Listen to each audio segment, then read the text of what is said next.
اللہ الرحمن الرحیم نحمده ونصلی علی رسول الکریم اما بعد قابل قدر بزرگوں، بھائیوں اور دوستوں اور پردہ نشین ماں اور بہنوں، سنا ایسا کہ دلہا اور دلہنیں ان کا بھی پروگرام ہو گیا، ان کے والیوں کو بھی جمع کر دیا گیا۔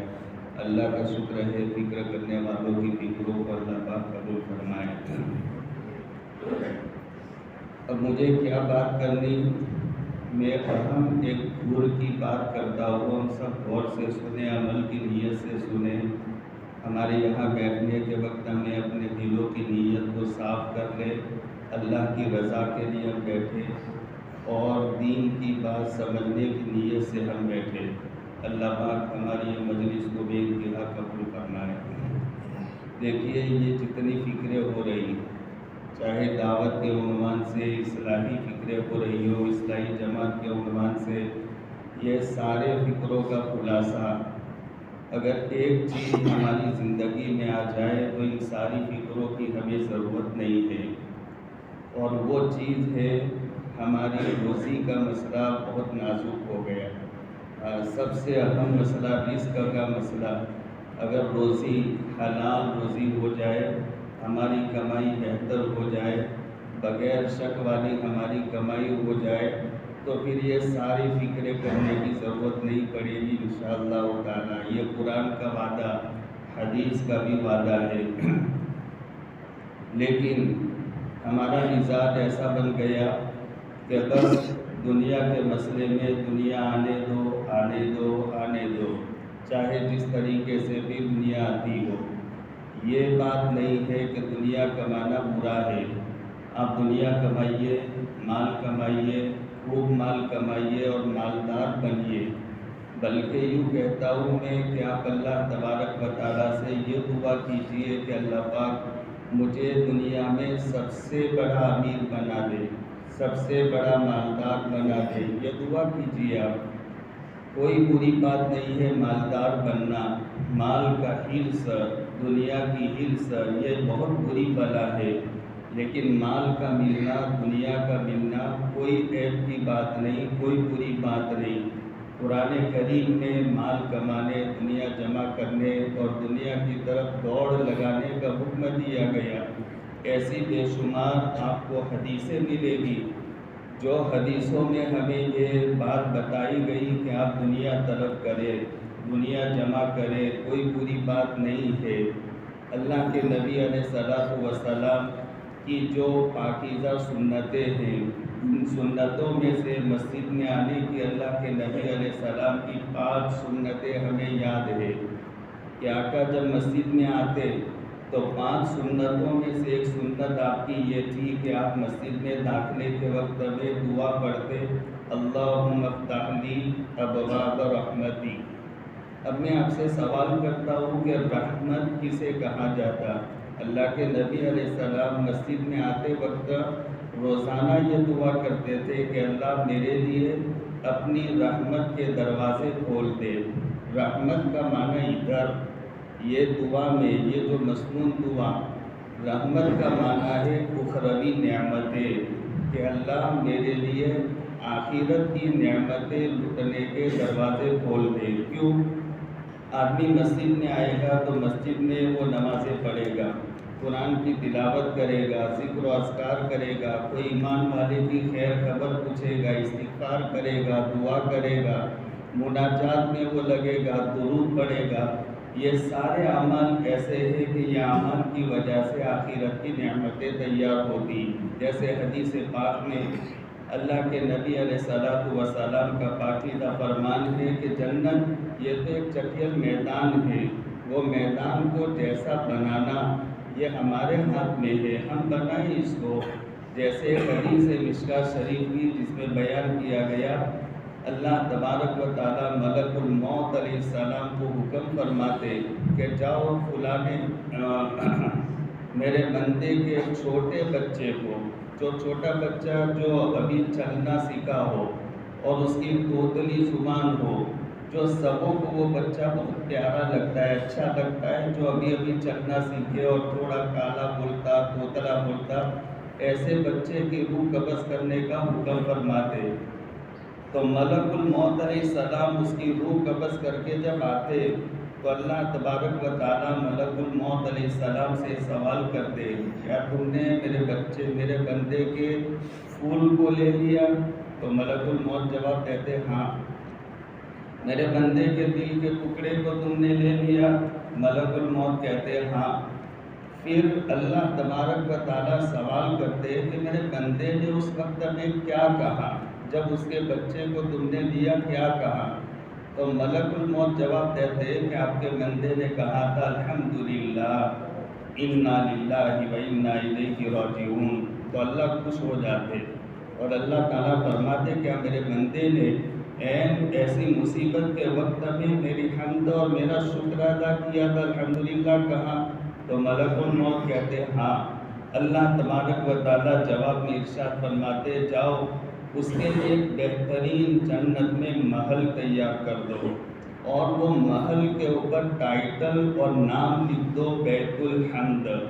یہ اس بندے کا گھر اور محل اور بلڈنگ ہے کہ جو عین مصیبت کے وقت میں اس نے اللہ کی حمد بیان کی۔ معلوم ہوا اس سے کہ جنت میں جیسی نعمتیں ہمیں تیار کرنی، وہ دنیاوی زندگی میں ہمارے جیسے اعمال و اعمال کے اعتبار سے ہماری جنت تیار ہوگی۔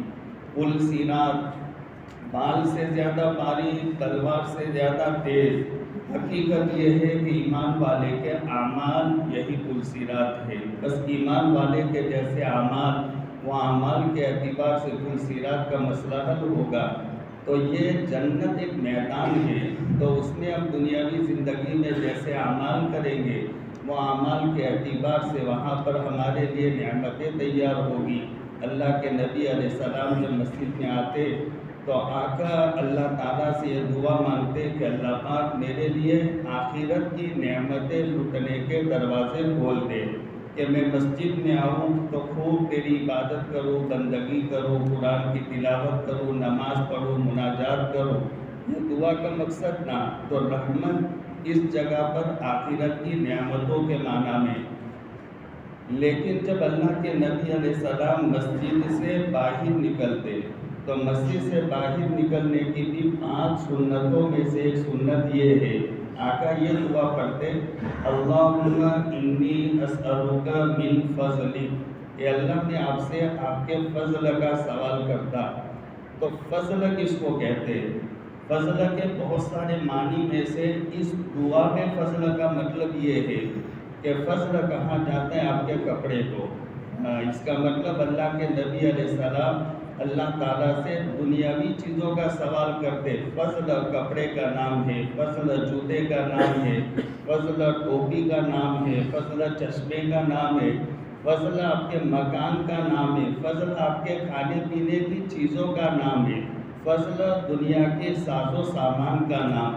تو اگر دنیا پوری ہوتی تو اللہ کے نبی علیہ السلام ہر نماز سے نکلنے کے وقت میں یہ دعا کیوں مانگتے اللہ کے نبی علیہ السلام سے کہ اللہ مجھے دنیاوی سامان عطا فرما۔ حکیم اکثر جو ابھی غریب زمانے میں جن کا انتقال ہو گیا، یہ بڑے اچھے عالم تھے، صاحب نسبت بزرگوں میں ان کا شمار ہوتا، انہوں نے اپنی کتاب میں ایک حدیث لکھی۔ وہ حدیث ہے اللہ کے نبی علیہ السلام ایک مرتبہ مسجد نبوی سے باہر نکل رہے تھے تو مسجد نبوی کے صحن میں مال غنیمت کا بہت ڈھیر پڑا ہوا تھا۔ اللہ کے نبی علیہ السلام نے اس کی طرف دیکھ کر اشارہ کر کے فرمایا، انا احبہ، میں اسے پیار کرتا ہوں، میں اسے محبت کرتا ہوں۔ اگر مال بری چیز ہے تو پھر اللہ کے نبی علیہ السلام اسے پیار کرنے کی بات کیوں فرماتے؟ اس لیے مال آپ کمائیے۔ ایک حدیث میں آقا نے بیان فرمایا، من طلب الدنیا حلالا واستعفافا عن المسألة وسعيا على أهله وتعطفا على جاره جاء يوم القيامة ووجهه كالقمر ليلة البدر۔ سنیے دنیا طلب کرنے پر اللہ کے نبی علیہ السلام کی فضیلت کہ جو نیک نیتی سے دنیا طلب کرے، مال جمع کرے، مالدار بنے، تو یہ مالدار بننے والا کل قیامت کے دن ایسی حالت میں آئے گا کہ اس کا چہرہ 14ویں کے چاند کے مانند چمک رہا ہوگا، جو دنیا طلب کرے، لیکن دنیا طلب کرنے میں اس کے ارادے نیک ہونے چاہیے۔ جو یہ حدیث پاک میں اللہ کے نبی علیہ السلام نے 4 ارادے اور 4 اس کی نیتیں بیان کی کہ دنیا طلب کرنے والا 4 نیتوں سے دنیا طلب کرے۔ من طلب الدنیا حلالا، ایک تو اس نیت سے کہ میں حلال پاکیزہ طیب مال کھاؤں۔ حضرت ابو سعید خدری رضی اللہ تعالیٰ عنہ کا فرمان ہے، ایک حدیث میں بیان فرماتے ہیں جو آدمی 3 کام کرے تو اللہ کے نبی علیہ السلام کا وعدہ ہے کہ وہ 3 کام کرنے والا مرنے کے بعد میں سیدھا جنت میں جائے گا۔ پہلا کام من اکل طیبا، جو طیب مال کھائے۔ دوسرا کام وعمل فی سنت، زندگی کا ہر کام سنت کے مطابق کرے۔ اور تیسرا کام وامن الناس بوائقہ، ایسی زندگی گزارے کہ ہم سے کوئی دکھی نہ ہو، ہم سے کوئی پریشان نہ ہو۔ ایسے 3 کام اگر کوئی آدمی کرے تو مرے گا تو مرنے کے بعد دخل الجنہ، وہ سیدھا جنت میں جائے گا۔ دنیا طلب کرنے میں سب سے پہلی نیت حلال کھانے کی نیت سے کہ حرام لقموں سے میں بچوں، اس لیے کہ حرام لقموں کے اثرات بڑے گندے ہوا کرتے۔ ایک حدیث پاک میں بیان کیا گیا، المعدۃ حوض البدن والعروق واردۃ الیہا، فإذا صحت المعدہ صدرت العروق بالصحہ، وإذا فسدت المعدہ صدرت العروق بالسقم۔ اللہ کے نبی علیہ السلام نے ایک بہت پیاری مثال دے کر کے سمجھایا کہ ہمارے بدن میں معدہ، پیٹ، اور اس کی مثال ایسی ہے جیسے ہم اپنے مکان اور محل بناتے تو اپنے مکان میں آدمی پانی کا انتظام کرنے کے لیے بڑی ٹنکی بناتا، اور وہ ٹنکی سے ساری جگہ پر پانی کا سپلائی ہوتا ہے، ساری جگہ پر۔ اب وہ پلمبری کا کام ہوگا تو کچن میں بھی اس کی ایک لائن جائے گی، وضو خانے میں بھی جائے گی، بیت الخلاء میں بھی جائے گی، برتن دھونے کے لیے کچن میں بھی جائے گی، سب جگہ پر وہاں سے پانی کی لائنیں چلے گی۔ اگر وہ ٹنکی کا پانی صاف ستھرا ہے تو جو بھی آپ نل کھولیں گے تو وہاں پر صاف ستھرا پانی آئے گا، اور اگر ٹنکی کا پانی اگر گندا، کوئی اس میں چڑیا چوہا گر گیا، مر گیا، کسی نے گلاست ڈال دی اور پانی گندا بدبودار ہو گیا، تو آپ جو بھی نل کھولیں گے تو وہ نل سے گندا پانی آئے گا، بدبودار پانی آئے گا۔ ایسے اللہ کے نبی علیہ السلام فرماتے المعدۃ حوض البدن، یہ ہمارا معدہ، ہمارا پیٹ، یہ پورے بدن کے لیے ٹنکی اللہ پاک نے بنائی، اور وہاں ہمارے پورے باڈی کے رگوں کو اللہ پاک نے وہاں جوڑ رکھا۔ ہماری آنکھوں کا کنیکشن معدے کے ساتھ، ہمارے دل و دماغ کا کنیکشن معدے کے ساتھ، ہمارے کان کا کنیکشن معدے کے ساتھ، ہمارے آنکھوں کا کنیکشن معدے کے ساتھ، پوری باڈی کو اللہ پاک نے جوڑا ہے معدے کے ساتھ۔ اب معدے میں اگر آپ کا صاف پانی یعنی صاف غذا حلال بغیر شک والی اگر روزی آپ ڈالیں گے تو وہاں سے جو مال سپلائی ہوگا ہماری آنکھوں کو تو وہ صاف ہوگا۔ جو بھی آپ نل کھولیں گے تو وہاں ستھرا پانی آئے گا۔ آپ آنکھیں کھولیں گے تو آپ کو قرآن دیکھنے کا جی چاہے گا، آپ کو اللہ کے کلام کو دیکھنے کا جی چاہے گا، والدین کی زیارت کرنے کا، اللہ کے نیک بندوں کو دیکھنے کا آپ کو جی چاہے گا۔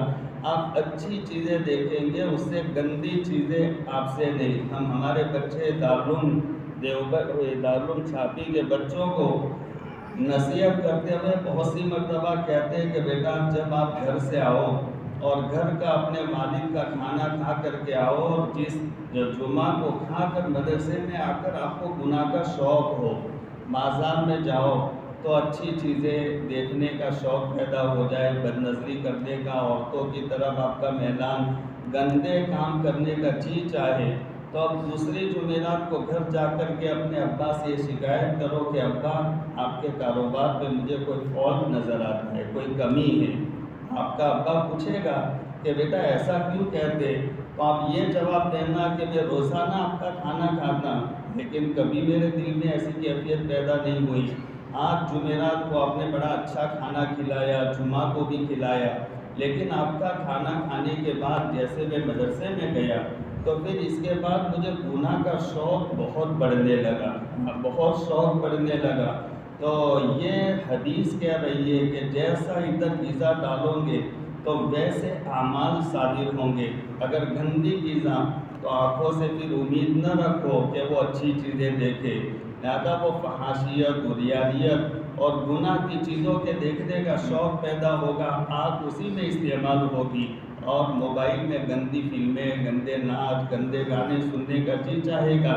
اچھی چیزیں آنکھوں سے دیکھنے کی بھی امید چھوڑ دو۔ یہ حدیث پاک کا مطلب ہے المعدۃ حوض البدن والعروق واردۃ الیہا، یہ معدہ پورے بدن کے لیے ٹنکی ہے، اس میں آپ جیسی غذا ڈالو گے تو ویسی غذا کے اثرات آپ کے اعمال سے صادر ہوں گے۔ اگر اچھی غذا ہے تو پھر آپ کے ہاتھ پاؤں سے اچھے اعمال، ہاتھوں سے کسی کی مدد کرنے کا جی چاہے گا، آپ کے کان سے قرآن کی تلاوت، اللہ کی حمد، اللہ کے نبی علیہ السلام کی نعت، کوئی اللہ کے نیک بندے کا وعظ اور تقریر سننے کا آپ کو جی چاہے گا، آپ کے پاؤں کسی کی مدد کے لیے چلیں گے، آپ کے دل و دماغ کی سوچ کوئی یتیم اور بیوہ کے ساتھ ہمدردی کے بارے میں وہ سوچے گی، گندی سوچ آپ کی ختم ہو جائے گی، آپ کے بدن کے اعضاء سے اچھے ہی کام ہوں گے۔ اگر اچھی غذا معدے میں ڈالی گئی اور اگر غلط غذا معدے میں گئی تو پھر آپ امید نہ رکھیں کہ ہم سے اچھے اعمال ہو۔ یہ حدیث پاک کا مطلب ہے، لہذا یہ معدہ پورے بدن کے لیے ٹنکی ہے، یہ بہت بنیادی چیز ہے، اس لیے روزی کا مسئلہ بہت نازک ہے۔ حضرت عمر رضی اللہ تعالیٰ عنہ اپنے زمانے کی بات بیان فرماتے ہیں کہ ہم کو بھی دنیا کی ضرورت پڑی تو ہم دنیا کمانے کے لیے نکلے، ہمارے سامنے دنیا کمانے کی بہت ساری لائنیں آئیں، ایک لائن کو ہم نے دیکھا تو ہم نے شک والی پایا تو ہم نے چھوڑ دیا، دوسری لائن دیکھی وہ بھی شک والی تھی، ہم نے چھوڑ دی۔ فرماتے امیر المومنین ایسی ہمارے سامنے 100 لائنیں آئیں، 100 لائنیں آئیں، ان میں سے 99 لائنیں اور 99 راستے ہم نے شک والے پائے تو ہم نے چھوڑ دیے، اور جو بغیر شک والا راستہ تھا وہ راستے کو ہم نے اپنایا۔ اسی کو اللہ کے نبی علیہ السلام نے اپنے پاکیزہ فرمان میں ارشاد فرمایا، دع ما یریبک الی ما لا یریبک، جو دل میں کھٹک پیدا کرے وہ کام مت کرو۔ دیکھیے بہت ایک عجیب اللہ کا نظام ہے، انسان کا بچہ جس دن پیدا ہوتا اللہ پاک اس کے ساتھ ساتھ 2 چیزیں اور بھی پیدا کرتے۔ جس دن انسان کا بچہ پیدا ہوا اس کے ساتھ اللہ ایک فرشتہ پیدا کر دیتے، وہ فرشتہ وہ انسان کے ساتھ موت تک لگا رہے گا، اور اسی دن اللہ پاک ایک شیطان کو بھی پیدا کرتے ہیں۔ شیطان یہ جنات ہی کی قسم میں سے ہے، ابلیس کے بارے میں جیسے قرآن نے کہا انہ من الجن، کہ یہ شیطان اور ابلیس یہ جنات میں سے ہے۔ جیسے انسان میں سے ہم ایمان والا کہتے کافر، تو ایمان والا وہ بھی انسان ہے، کافر وہ بھی انسان ہے، دونوں میں کوئی فرق نہیں، لہذا ایسے شیطان اور جنات دونوں ایک ہی ہے۔ تو انسان کے ساتھ میں ایک شیطان پیدا ہوتا اور ایک فرشتہ، فرشتے کا نام حدیث پاک میں رکھا گیا ہے ملہم، اور شیطان کا نام رکھا گیا ہے وسواس، لہذا یہ 2 اس کے ساتھ موت تک ہمیشہ رہتے۔ آپ کو کسی مفتی صاحب کے پاس، اچھے عالم صاحب کے پاس جانے کی ضرورت نہیں، آپ کوئی کام کریں گے تو وہ فرشتہ جو ملہم فرشتہ جس کا کام ہے کہ انسان کے دل میں اچھی باتوں کو ڈالنا، لہذا آپ کوئی کام کریں گے وہ کوئی اچھا کام نہیں، اگر شک والا کام ہے تو وہ فرشتہ آپ کے دل میں ڈالے گا کہ یہ کام مناسب نہیں ہے، آپ کے دل میں کھٹک پیدا ہوگی، اب آپ کو یہ دل میں آئے گا کہ کسی سے معلوم کر لے، پوچھ لے۔ اسی بات کو حدیث پاک میں کہا گیا دع ما یریبک الی ما لا یریبک، کہ جو دل میں کھٹک پیدا کرے وہ کام کو چھوڑ دو، وہ کام مت کرو، بس وہی شک والا ہوتا تو وہ فرشتہ ہمارے دل میں ڈال دیتا، اور وہ اچھے کام کی رہنمائی، یہ فرشتے کا کام ہی یہی ہے، فرشتہ، اور شیطان یہ ہمارے دل میں وسوسے ڈالتا، کتنا ہی بڑا شرابی کبابی آدمی کیوں نہ ہو، لیکن کبھی وہ مسجد میں نہیں آتا، مسجد کے اس نے کبھی زینہ اور سیڑھی کو نہیں دیکھا، مسجد کا دروازہ نہیں دیکھا، وہ پان کے گلے پر بیٹھا رہتا، کیسیٹیں گانا بجاتا رہتا، لیکن جب اللہ کے مؤذن کی پکار جب اس کے کان میں پڑتی تو دیکھتے ہو نا، وہ مائک کو بند کر دیتا۔ اگر مائک بند نہ کرے تو کم سے کم وہ سلو کر لیتا۔ یہ کون کرتا؟ یہ فرشتہ جو اس کے سامنے لگا ہوا ہے ملہم، وہ ملہم فرشتہ اس کے دل میں ڈالتا کہ یہ موقع پر یہ گانا بجانا اچھا نہیں، تو یہ فرشتہ اس کے دل میں یہ بات ڈالتا۔ تو آپ کے دل میں جو کھٹک پیدا کرے وہ کام کو چھوڑ دو۔ یہی امیر المومنین بیان فرماتے ہیں، 100 لائنیں ہمارے سامنے آئی لیکن اس میں 99 لائنیں ہم نے شک والی پائی تو ہم نے اس کو چھوڑ دیا۔ جو بغیر شک والا راستہ تھا وہ راستے کو ہم نے اپنایا۔ لہٰذا اس سے روزی کے مسئلے میں آپ بڑے چوکسائی سے، چوکنا پن کے ساتھ میں کام لیں۔ بہت نازک مسئلہ ہے۔ حلال روزی کے بڑے اثرات ہوا کرتے۔ حلال سے بڑھ کر درجہ ہے طیب۔ طیب مال کھانے کا اللہ پاک نے حکم دیا ہے اپنے خاص بندے، اپنے فرشتادہ بندوں کو، اپنے بھیجے ہوئے اپنے مبعوث بندوں کو، انبیاء علیہ السلام کو اللہ تعالیٰ نے طیب مال کھانے کا حکم دیا۔ طیب کس کو کہا جاتا ہے؟ طیب مال، حلال یہ بھی اچھا مال ہے اور اس سے بھی اوپر درجہ ہے طیب کا۔ طیب مال اس کا نام ہے کہ جو مال حاصل ہونے سے پہلے اور مال کے حاصل ہونے کے بعد کبھی آدمی سے گناہ نہ ہو۔ جیسے من حج للہ ولم یرفث ولم یفسق رجع کیوم ولدتہ امہ، اور ایک حدیث میں کہا یہ حج سے مراد کون سا؟ لیس للحجۃ المبرورۃ ثواب الا الجنہ۔ اللہ کے نبی علیہ السلام فرماتے ہیں جس کو حج مبرور مل گیا تو اس کا بدلہ سوائے جنت کے کچھ نہیں۔ لیکن آپ جانتے ہیں حج مبرور کس کو کہتے ہیں؟ حج مبرور اس کا نام ہے کہ جو حج کے سفر سے پہلے کوئی گناہ نہ ہو، یہ حج مبرور ہے۔ اور ہم تو یہاں سے روانہ ہوئے، روانہ ہونے کے ساتھ میں لگژری میں ہماری بہنیں بھی ہیں، پھوپھیاں بھی ہیں، خالہ بھی ہیں، دور کی بھانجی بھی ہے اور دور کی خالہ بھی ہے، اور نانی جس کے منہ میں دانت نہیں وہ بھی ساتھ میں بیٹھی ہوئی، دادی بھی ساتھ میں، وہ ساری عورتوں کو ساتھ میں لے کر اب یہ مردوں اور عورتوں کا اختلاط ہوگا، بے پردگی ہوگی، بہت سو کی نمازیں قضا ہو جائے گی، خود جانے والا وہ حاج اور معتمر، لہذا اس سے بھی بہت سی مرتبہ بے اعتدالی بے اصولی کا مسئلہ ہو جائے گا۔ تو یہ حج کا سفر ہی گناہ کے ساتھ شروع ہوتا، اور واپس آئے تب بھی یہی مسئلہ، ایئرپورٹ پر یہی ہجوم، یہی ہنگامہ، لہذا یہ ہم اتنا خرچ کر کے آئے لیکن حج مبرور نصیب نہیں ہوا۔ تو حج مبرور کا بدلہ ہے ثواب، لیس للحجۃ المبرورۃ ثواب الا الجنہ۔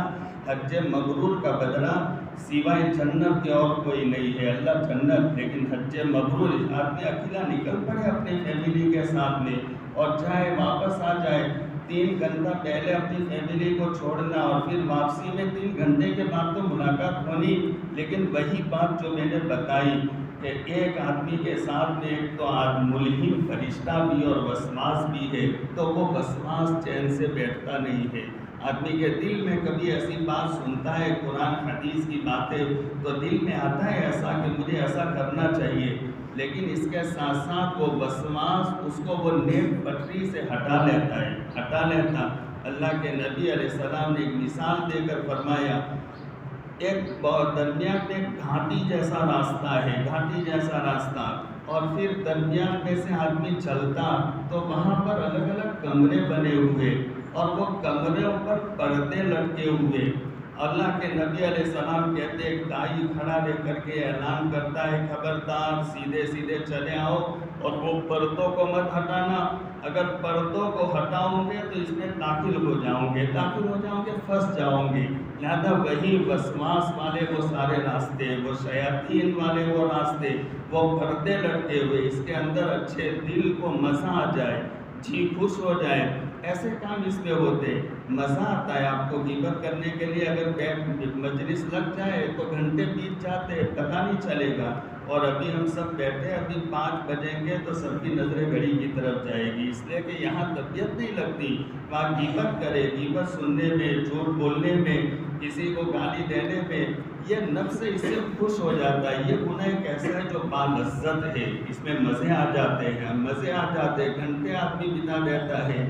اس لیے بھائی بات یہ ہے، حلال روزی کا مسئلہ بڑا اہم ہے. حلال روزی اس کے فراق میں ہم کوشش میں رہے. دنیا کمانا کوئی بری بات نہیں. سفیان ثوری رحمۃ اللہ علیہ فرماتے ہیں، ان کا بہت قیمتی ملفوظ ہے، کان المال فیما مزا یکرا.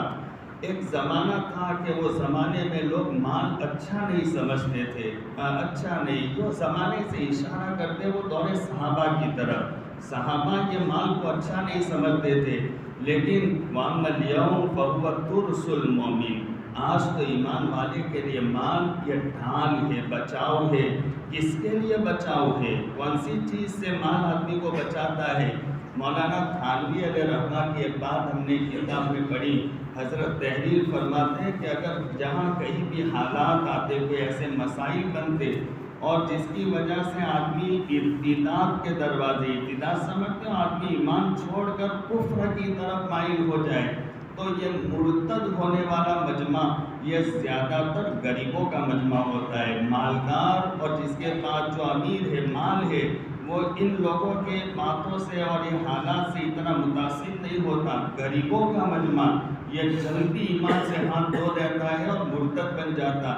تو یہی بات سفیان ثوری بیان فرماتے فَأَمَّا الْيَوْمُ فَهُوَ تُرْسُ الْمُؤْمِنِ کہ آج تو مال ایمان والے کے لیے ڈھال ہے. ڈھال اپنے ایمان کا بچاؤ ہے. مال اپنے اسلام کا بچاؤ ہے. مال آدمی مال کی کتاب میں ہم نے ایک اچھی بات پڑھی تھی. وہ بات یہ تھی کہ مال یہ مقوی قلب ہے اور اولاد یہ مفرح قلب ہے. کہ آدمی جب مال اس کے پاس آتا ہے تو مال میں وہ پاور ہے کہ اس کا ہارٹ مضبوط بن جاتا ہے. اب مالدار آدمی عام طور پر جری ہوتا ہے، بہادر ہوتا ہے. لہٰذا یہ کیوں اس میں جرت کیوں آ جاتی ہے؟ وہ مال یہ مستقل ایک مستقل کیا جرت پیدا کرنے والا، دل کو اور ہارٹ کو مضبوط بنانے والا یہ مقوی قلب ہے.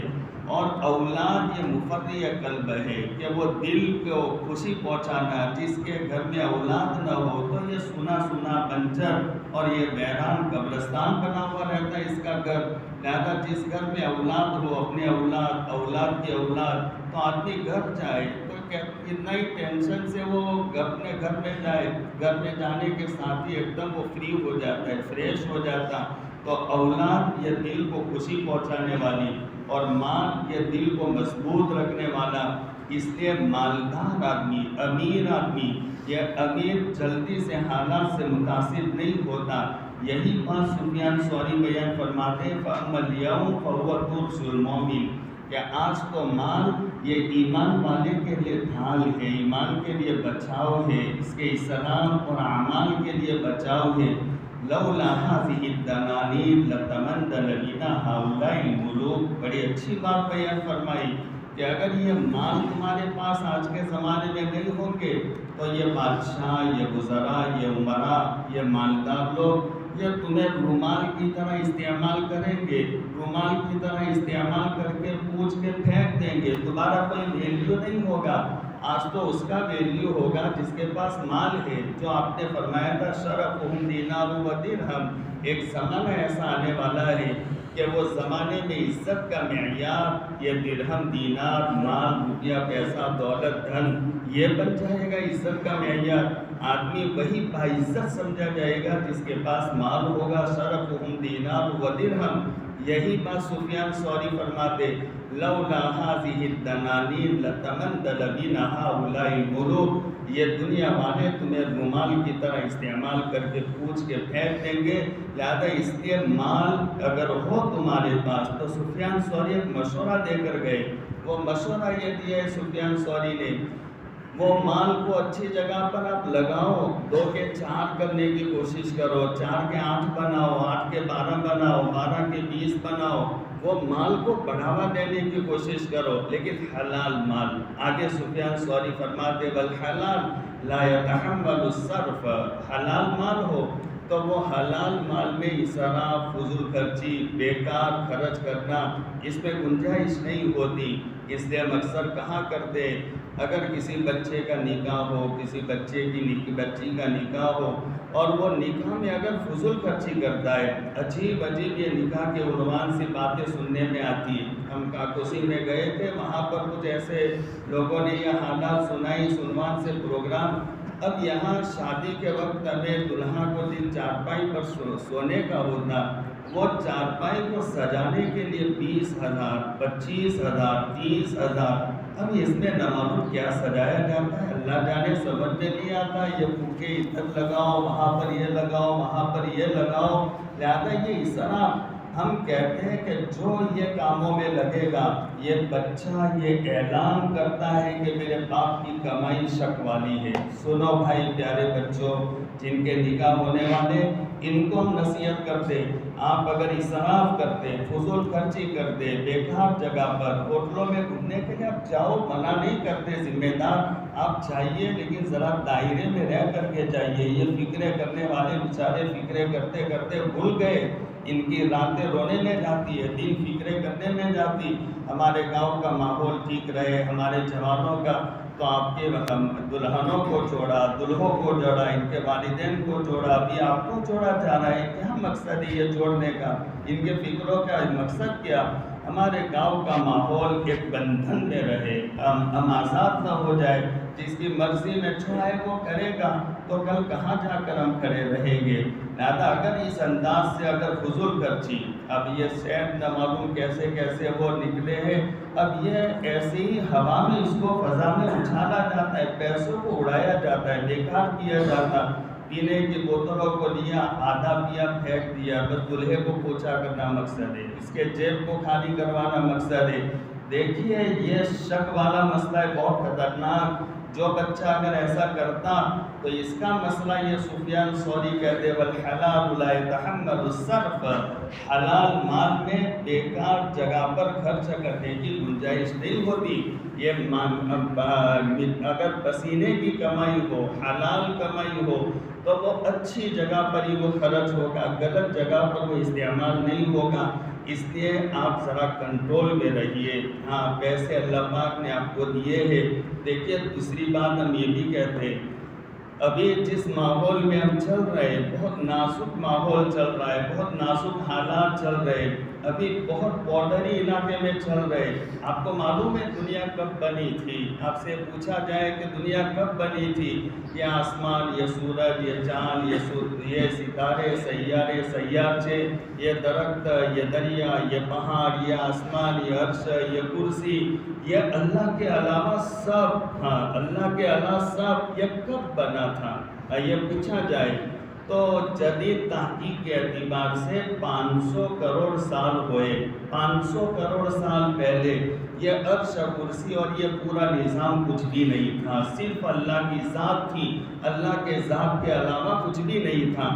اور آدم علیہ السلام کے دنیا میں آئے ہوئے، اگر آپ بھی اور میں بھی قرآن کا مطالعہ کریں تو ہم کو یہ یقین کے ساتھ معلوم ہوگا کہ آدم علیہ السلام کے دنیا میں آئے ہوئے ابھی 10,000 سال بھی پورے نہیں ہوئے۔ مسلمان مورخین نے تو ایسا لکھا ہے 10,000 سال ہونے آئے، اور عیسائی مورخین نے لکھا ہے 20,000 سال۔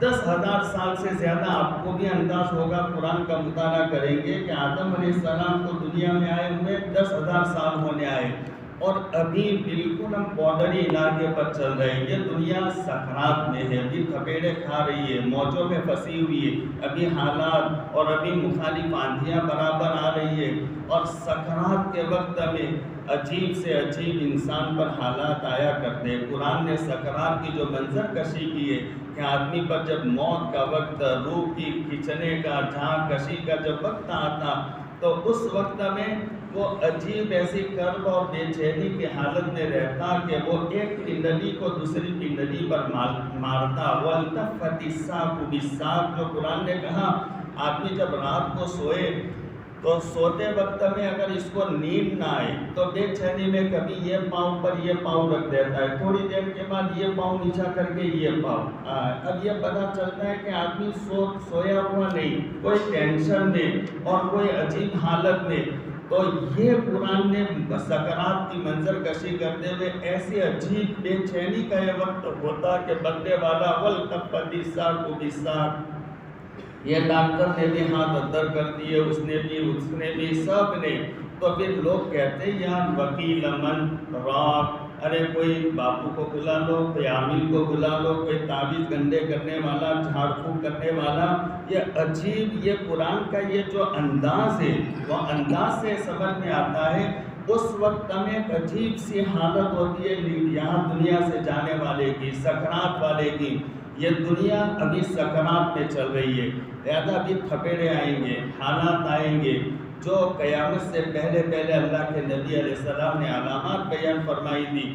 تقریباً ساری کی ساری علامات پائی گئی، ساری کی ساری علامات پائی گئی. کچھ لا تقوم الساعة حتى تكون 10 آیات، قیامت سے پہلے 10 کام ہونے باقی، بس 10 کام ہو گئے قیامت آ جائے گی. طلوع الشمس من مغربها، روزانہ چمکنے کی جگہ سے سورج چمکتا ہے، مشرق چمکنے کی جگہ وہاں سے نکلتا ہے سورج روزانہ. لیکن ایک وقت آئے گا کہ سورج مغرب سے طلوع ہوگا. طلوع الشمس من مغربها وخروج الدابہ، ایک دابہ نکلے گا، والدجال والدخان وثلاثۃ خسوف، خسف بالمشرق وخسف بالمغرب وخسف بجزیرۃ العرب وآخرهن نار تخرج من کار عدن ابین تسوق الناس الی المحشر، جو میدان محشر ملک شام میں قائم ہوگا. لہذا وہ ایک آگ نکلے گی جو سب کو ہکا کر کے میدان محشر کی طرف لے جائے گی. یہ 10 علامتیں رہ گئی. اس سے پہلے جو حضرت مہدی کے ظہور سے پہلے جو آقا نے بیان فرمایا اذا لم یبقی من الدنیا الا یوما لطول اللہ ذلک اليوم حتی یبعث فیہ رجلا منی او من اہل بیتی. اگر دنیا میں سے اللہ ایک دن باقی بچائے گا، ایک دن، بس ایک دن، تو بھی اللہ میرے خاندان میں سے ایک آدمی کو بھیجے گا. یملأ الارض قسطا وعدلا کما ملئ الظلم وجورا، جو پورے ہوئے زمین اس کے آنے سے پہلے ظلم، مارو کاٹو لوٹو اور یہ ماحول بنا ہوا ہوگا. ابھی دیکھ رہے ہو نا کیا ماحول ہے. حضرت مہدی کے ظہور سے پہلے ایسا بھی کہا گیا، حضرت مہدی کے ظہور سے پہلے لوگوں کے منہ پر تھوکا جائے گا. ہاں یہ وقت آئے گا، اسلام مسلمانوں سے ایسی نفرت. ارے ہم تو کہتے ہیں تھوکنے کی بات تو دور رہی، تمہارے ملک میں، دوسری جگہ کی بات چھوڑو، تمہارے ملک میں لوگوں کو پیشاب پلایا گیا، اس کو غلاظت کھلائی گئی، اس کو زبردستی شراب پلائی گئی، اور اس کے ساتھ میں نہ معلوم کیا کیا اخبار میں ایسا آتا ہے کہ پڑھا نہیں جا سکتا. تو یملأ الارض قسطا وعدلا کما ملئ الظلم وجورا، ظہور مہدی سے پہلے پوری ہوئی زمین مارو کاٹوں سے بھری ہوئی ہوگی، اور حضرت مہدی آ کر کے پورے ہوئے زمین میں عدل کو، انصاف کو، امن کو یہ بھر دیں گے. اب دیکھتے نہیں ہو حضرت مہدی رضی اللہ تعالیٰ عنہ سے پہلے جو ہونے والا ہے وہ ساری پوری ہوئے زمین ایسی بنی ہوئی ہے. حضرت مہدی آئیں گے تو پھر 7 سال دنیا میں رہیں گے. ان کا 7واں سال شروع ہوگا، حضرت عیسیٰ علیہ السلام کا نزول ہوگا. یہ دونوں ایک ساتھ رہیں گے. پھر حضرت عیسیٰ علیہ السلام 12 سال اکیلے رہیں گے. پھر 12 سال پورے ہو جائیں گے، عیسیٰ بھی چلے جائیں گے. پھر نہ معلوم اللہ کو جب تک چلانا ہوگا یہ دنیا کو چلائیں گے. کوئی ایسا صاف حدیثوں میں نہیں ہے کتنی دنیا چلے گی. البتہ ہمارے مطالعے میں ایک روایت بھی نہیں، حضرت ابن عباس رضی اللہ تعالیٰ عنہ کا اثر ہے، اثر صحابی ہے. حضرت ابن عباس فرماتے اللہ حضرت عیسیٰ کے نزول کے بعد 150 سال حکومت چلائے گا. ہاں یہ اسلامی حکومت چلے گی. تو جو بھی ہو ہم سمجھتے ہیں کہ ابھی حضرت مہدی کا ظہور ان کی گھنٹیاں بج رہی ہے. ہاں تو اب یہ دنیا بالکل آخری بارڈر پر چل رہی ہے، بالکل ختم ہو رہی ہے. یہ ماحول جو چل رہا ہے اب نہ معلوم کیسے کیسے ماحول، کیسے کیسے حالات آنے والے. آپ نے حدیث پاک میں بیان کیا تھا ایک فتنہ آئے گا، جو فتنے کا نام آپ نے حدیث میں دیا ہے فتنہ احلاس. احلاس ہلس کی جمع ہے. ہلس کے معنی آتے ٹانٹ کے. ٹانٹ سے مراد وہ ٹانٹ جو پلنگ کے بستر کے نیچے جس کو بچھاتے، پلاسٹک کا جو ٹانٹ بچھا دیا، اب اس کو ہٹایا نہیں جاتا. کبھی سال 2 سال میں گھر جھاڑا جائے، صفائی کرنی ہو، وہ بستر کو ہٹانا ہو تو بستر کے ساتھ ساتھ وہ ٹانٹ کو ہٹایا جاتا. وہ ایک جگہ پر پڑا رہتا ہے وہ ٹانٹ. لہذا ایسا فتنہ آئے گا کہ وہ گھر کے ہیلز اور ٹانٹ کی طرح لوگ اپنے گھروں میں لاک ہو جائیں گے، اپنے گھروں میں بند ہو جائیں گے. اب یہ تو ہم سمجھتے ہیں لاک ڈاؤن کا جو مسئلہ ہوا تو یہی ایک فتنہ اخلاق جو اللہ کے نبی علیہ السلام نے حدیث میں بیان فرمایا تھا. ایک حجاج بن یوسف کے زمانے میں کیسا ہوا تھا. حجاج بن یوسف کا جو ظلم زیادتی بڑی خطرناک تھی. اس نے مکہ معظمہ میں جگہ جگہ پر منجنیق اور اس نے نصب کی تھی اور حرم شریف پر اس نے بڑے بڑے پتھروں سے سنگ باری اس نے شروع کی تھی. حضرت عبداللہ بن زبیر کو اس نے حرم اور مطاف میں اس نے شہید کر دیا تھا. پھر اس کے بعد جو مدینہ کا اس نے رخ کیا تھا تو مدینہ پاک میں 3 دن ایسے کالے گزرے تاریخ میں، اسلامی تاریخ میں، کہ مسجد نبوی میں 3 دن تک اذان نہیں ہوئی. اسلامی تاریخ میں 3 دنوں تک. حضرت سعید بن مسیب رضی اللہ تعالیٰ عنہ ایک تابعی ہے، حضرت ابو ہریرہ رضی اللہ تعالیٰ عنہ کے داماد ہے. حضرت سعید بن مسیب فرماتے ہیں کہ میں وہ گھر مسجد نبوی میں تھا اور حجاج کا یہ ٹولہ، اس کی فوج اور اس کی لشکر آ گیا، تو جس کی وجہ سے لوگ جہاں لوگ تھے اسی جگہ پر لوگ ہو گئے. کوئی اپنے گھروں سے باہر نکلنے کی ہمت نہیں کر سکتا تھا. جو مسجد میں تھا مسجد میں، گھروں میں تھا گھروں میں، جو کھیتوں میں تھا کھیتوں میں، سب لوگ ہو گئے. کوئی آگے پیچھے ہونے کی ہمت نہیں کرتا تھا. اور میں اکیلا مسجد نبوی میں تھا 3 دنوں تک، اور میں ہی مسجد نبوی کا مؤذن بھی تھا، میں ہی امام تھا اور میں ہی مصلی تھا. کوئی مسجد نبوی میں نہیں آ سکتا تھا. اور اب میں نماز پڑھوں تو کیسے پڑھوں؟ سعید بن مسیب کہتے ہیں اس وقت روزے اقدس صلی اللہ تعالیٰ علیہ وآلہ وسلم نے سے نماز کا جب وقت ہوتا تو ایک دھیمی سی سور اور ایک ہلکی سی آواز نکلتی، جس سے میں سمجھتا کہ سرکار مجھے یہ کہہ رہے کہ نماز کا وقت ہو گیا. میں دبی دبی آواز میں اذان پڑھتا، میں تکبیر پڑھتا، اور تکبیر پڑھ کر کے میں اکیلا امام بھی رہتا اور میں مقتدی رہتا. یہی فتنہ اخلاص ہے، یہی فتنہ اخلاص. یہ لاک ڈاؤن ہو گیا ہے فتنہ اخلاص. ہو سکتا ہے ابھی کچھ ایسا زمانہ آئے کہ جس میں ہم اپنے گھروں میں لاک ہو جائے. آپ حدیث کا مطالعہ کریں تو آپ کو پتہ چلے گا کہ ابھی دنیا میں کیا کیا ہو رہا ہے اور کیا کیا ہونے والا ہے. سب اللہ کے نبی علیہ السلام نے بیان فرمایا.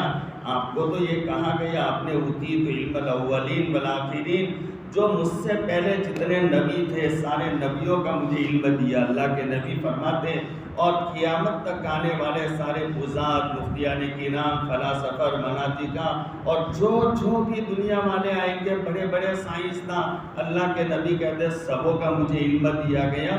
آپ نے وہ سارا کا سارا بیان فرما دیا. ابو زید رضی اللہ تعالیٰ عنہ ایک راوی ہے، مسلم شریف کی روایت ہے. حضرت ابو زید راوی بیان کرتے ایک مرتبہ ایسا ہوا، اللہ کے نبی علیہ السلام فجر کی نماز پڑھانے کے بعد میں ممبر پر کھڑے ہو گئے اور ممبر پر کھڑے ہو کر کے آپ نے حالات بیان کرنے شروع کیے. تم پر یہ ہوگا، تم پر یہ فتنہ آئے گا، یہ آزمائش آئے گی، یہ مسئلہ آئے گا.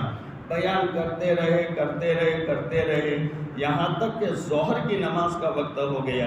ظہر کی نماز کے لیے آقا اذان پڑھی گئی تو آپ نیچے آئے اور آ کر کے آپ نے ظہر کی نماز پڑھائی.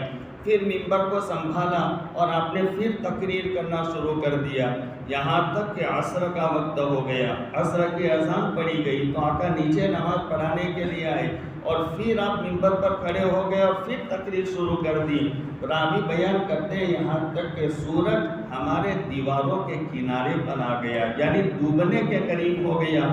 پورے دین اللہ کے نبی علیہ السلام نے حالات بیان کیے، تم پر یہ حالت آنے والی ہے. مسجد نبوی سے آقا نکل رہے تھے، اچانک آقا کھڑے ہو گئے اور یوں گردن اٹھا کر کے آپ نے دیکھا اور صحابہ کے مکانات کی طرف اور دیکھ کر کے فرمانے لگے کہ میں اپنے نور نبوت سے دیکھ رہا ہوں تمہارے گھروں پر اس طریقے پر فتنے نازل ہو رہے ہیں جیسے چٹائی کے لڑی کو اور دھاگے کو توڑ دیا جائے. چٹائی تو جانتے ہو تنکا جوڑنے کا نام چٹائی ہے، تنکے جوڑ کر کے چٹائی بنائی جاتی. تو جیسے یہ لڑی کو توڑ دیا جائے تو ایک تنکے کے بعد دوسرا، دوسرے کے بعد تیسرا، تیسرے کے بعد چوتھا، یہ برابر گریں گے. ایسے میں دیکھ رہا ہوں تمہارے گھروں کے اوپر ایسے فتنے نازل ہو رہے ہیں. یعنی قریب ایسا وقت آئے گا جو آپ نے بیان فرمایا تھا وہی زمانے میں آج ہم چل رہے ہیں. تب معلوم کیسا ماحول آنے والا. اس لیے ہم یہ باتیں پچھلے اس لیے ہم نے سنا دی کہ ہم یہ کہنا چاہتے ہیں کہ دیکھیے مال کی بہت ضرورت پڑنے والی ہے. اگر آپ مالدار ہیں، مال جمع کرتے ہیں، آپ کے پاس ہے، آپ ایسے غلط راستوں میں استعمال نہ کرو، اس کو محفوظ رکھو. یہ مال کی بہت ضرورت پڑنے والی ہے، بہت قریب وہ زمانہ آنے والا ہے، بہت سخت ضرورت پڑنے والی. دجال کا جو فتنہ ہونے والا ہے وہ کیا ہوگا؟ دجال کا فتنہ سب سے بڑا فتنہ یہی مال کی کمی کا فتنہ ہوگا.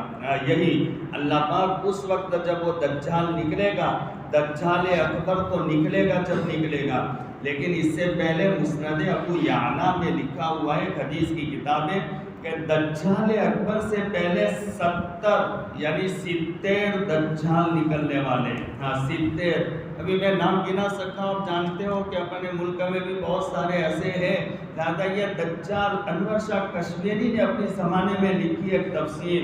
لہٰذا اس وقت انہوں نے ایک آدمی کا نام لکھ کر لکھا کہ امریکہ کا وہ صدر ان 70 دجالوں میں سے ایک دجال ہے. تو آج تو بڑے بڑے دجال پیدا ہو گئے، کیا کیا ان کی اسکیمیں ہوتی ہے، کیا تدبیریں ہوتی ہیں. لہذا وہ دجال اکبر سے پہلے 70 دجال نکلیں گے. مسند عمر بن خطاب نے ایسا لکھا ہے، دجال اکبر سے پہلے 30 دجال نکلنے والے. اور مسند امام احمد ابن حنبل، ایک حدیث کی کتاب ہے مسند امام احمد ابن حنبل. امام احمد ابن حنبل انہوں نے جو کارنامہ حدیث میں جو کیا ہے، اتنی زبردست کتاب ہماری چھاپی کے کتب خانے میں. مسند امام احمد ابن حنبل کی صرف 6 جلدیں، حالانکہ اتنی جلدیں ہیں کہ 6 جلدوں میں تو خالی اس کی فہرست ہے، خالی اس کی فہرست ہے 5 یا 6 جلدوں میں. اور محدثین کا ایسا دعویٰ ہے کہ کوئی صحیح حدیث مارکیٹ میں ہو اور وہ مسند امام احمد ابن حنبل میں نہ ہو، ایسا ہو نہیں سکتا. ایسی زبردست امام احمد ابن حنبل کی کتاب ہے مسند امام احمد ابن حنبل.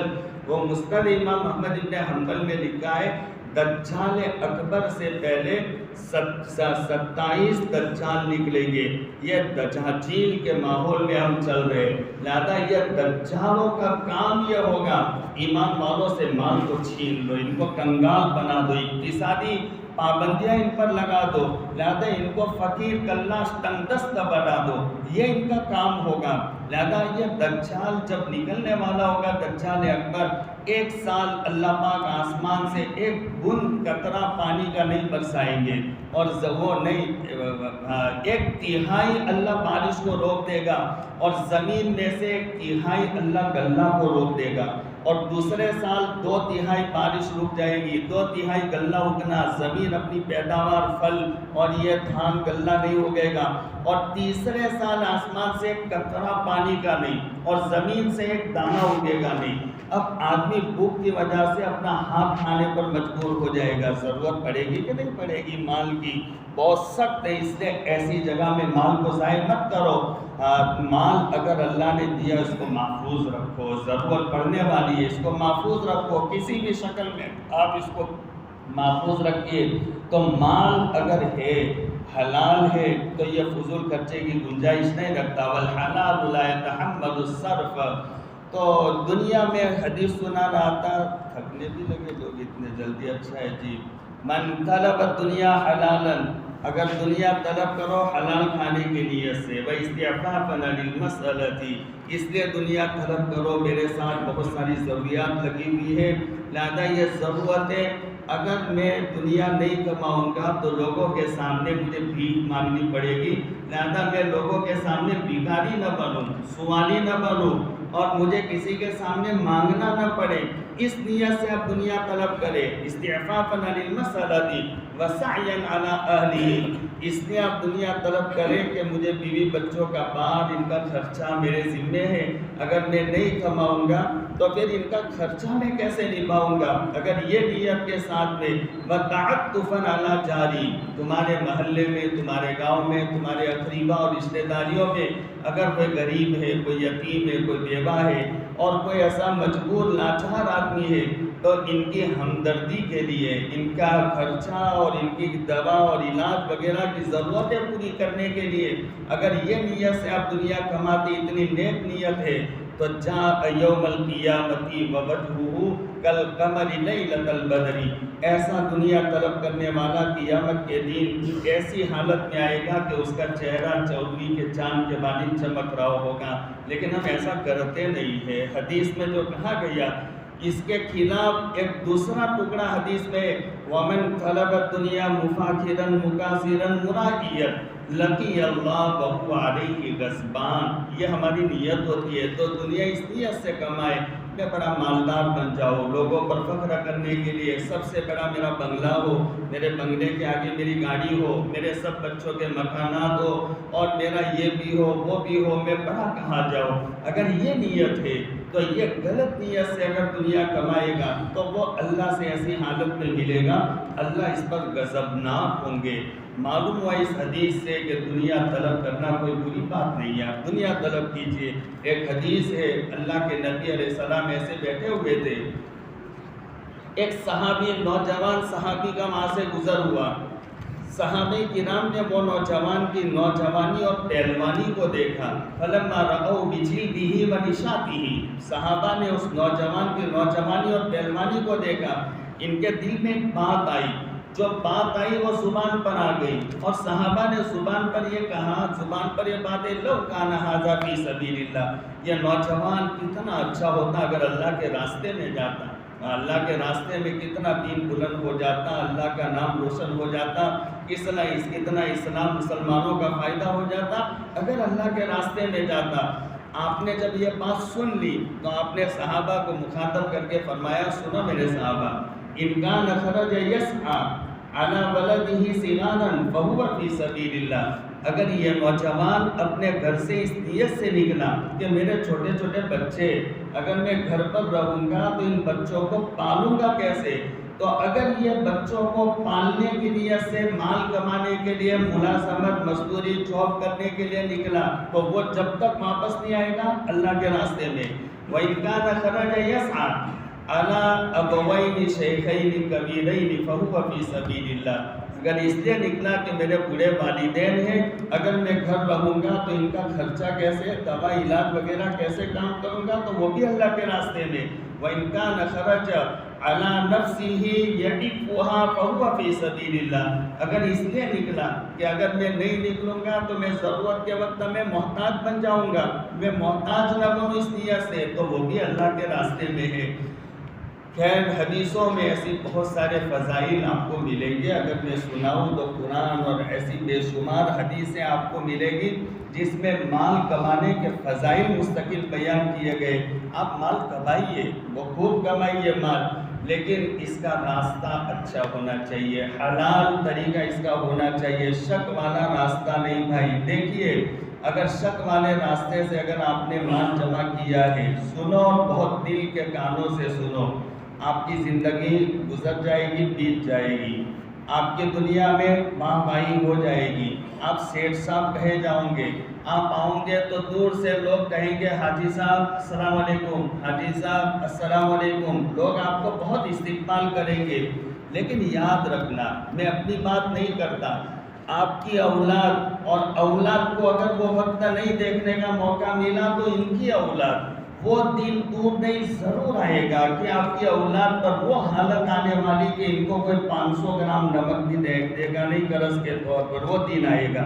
اگر آپ کا یہ معاملہ ٹھیک نہیں روزی کمانے کا، اگر آپ نے تندرستی سے صبر کے ساتھ میں لیکن دینداری کے ساتھ میں آپ نے زندگی گزاری، اگر ایک دن صبح کھانا ملا شام کا نہیں ملا، صبر شکر کے ساتھ میں آپ نے زندگی گزار دی، لیکن غلط راستہ آپ نے اختیار نہیں کیا، دن بدن آپ کے اچھے حالات آتے رہیں گے، آپ کی مقدر میں نہیں تو آپ کی اولاد، اولاد کے مقدر میں نہیں تو ان کی اولاد۔ قرآن کریم میں حضرت خضر اور موسیٰ علیہ السلام کا جو واقعہ بیان کیا، بہت تفصیلی واقعہ، دونوں کا سنگم اور ملاپ ہوا تھا، لہذا وہ لمبے واقعے میں ایک کڑی میں آپ کو سناتا ہوں، بہت عبرت والی بات ہے۔ تو اس میں جو موسیٰ اور خضر دونوں کی جب ملاقات کے بعد میں جدائی بھی ہو گئی تو پورے سفر کا کارنامہ جو حضرت موسیٰ کے سامنے رکھا، تو اس وقت میں وہ تکمیلی نبی تھے حضرت خضر اور یہ تشریعی نبی تھے حضرت موسیٰ، یہ الگ الگ لائنیں ہیں، تکمیلی اور تشریعی نبی، علماء جانتے تو یہ خضر نے جو موسیٰ کو کہا تھا کہ وہ بچے کے وہ مکان کی دیوار کو ہم نے اس لیے ٹھیک کر لیا تھا وَكَانَ أَبُوهُمَا صَالِحًا، میں ایک اشارے میں صرف بات کرتا ہوں اس لیے کہ اس کا باپ ان تو یتیم بچوں کا باپ نیک تھا. اگر وہ دیوار گر جاتی تو شہر کے لوگ آتے اور دیوار کو وہاں پر ٹھیک کرنے کے بہانے اینٹیں روڑے ہٹانے کے بہانے ان کی جڑوں میں مال جمع کیا ہوا رکھا ہوا تھا، وہ مال ہمیں بچانا تھا اور ان یتیم بچوں کو ہمیں دینا تھا، اس لیے ہم نے خضر کے ذریعے سے وہ دیوار کو ٹھیک کروا دیا. کیوں کہ وَكَانَ أَبُوهُمَا صَالِحًا. علامہ ابن کثیر لکھتے ہیں وہ دیوار کے جڑ میں سونے کی لمبی لمبی تختیاں تھیں. میری طرف یہ اشارہ سمجھو، سونے کی لمبی لمبی تختیاں وہ جڑ میں تھی اور ان کا باپ نیک تھا، تو باپ کی نیکی کی وجہ سے ان کی اولاد کو ہمیں مال دینا تھا. یہ قرآن کہتا ہے نیکی کی وجہ سے ان کی اولاد کو. علامہ ابن کثیر کہتے ہیں باپ سے مراد ان یتیم بچوں کی نسل میں 7ویں پیڑھی میں ایک بوڑھا نیک تھا، تو اس 7ویں پیڑھی کے نیک بوڑھے کی اولاد 7ویں پشت کو اللہ مال کی شکل میں ان کو خوش کر رہا ہے. اگر آپ نیک بنیں گے، نیک اور دینداری کے ساتھ زندگی گزاریں گے، آپ کی اولاد خوش رہے گی. اور اگر آپ نے حلال حرام کو آپ نے نہیں دیکھا تو پھر یاد رکھیے بھائی، آپ کی زندگی میں تو آپ خوشحال رہیں گے لیکن آپ کی اولاد کو بہت برے دن دیکھنے پڑیں گے.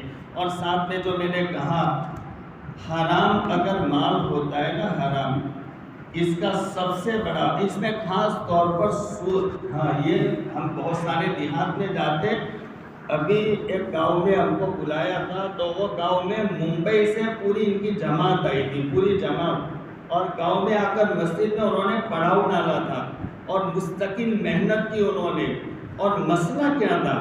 مسئلہ یہ تھا کہ بہت ٹینشن والا مسئلہ کہ گھر گھر میں یہاں تک کہ عورتوں تک سود میں پڑے ہوئے، پورا گاؤں، اور وہاں مردوں میں عورتوں میں سب جگہ پر پھول کر.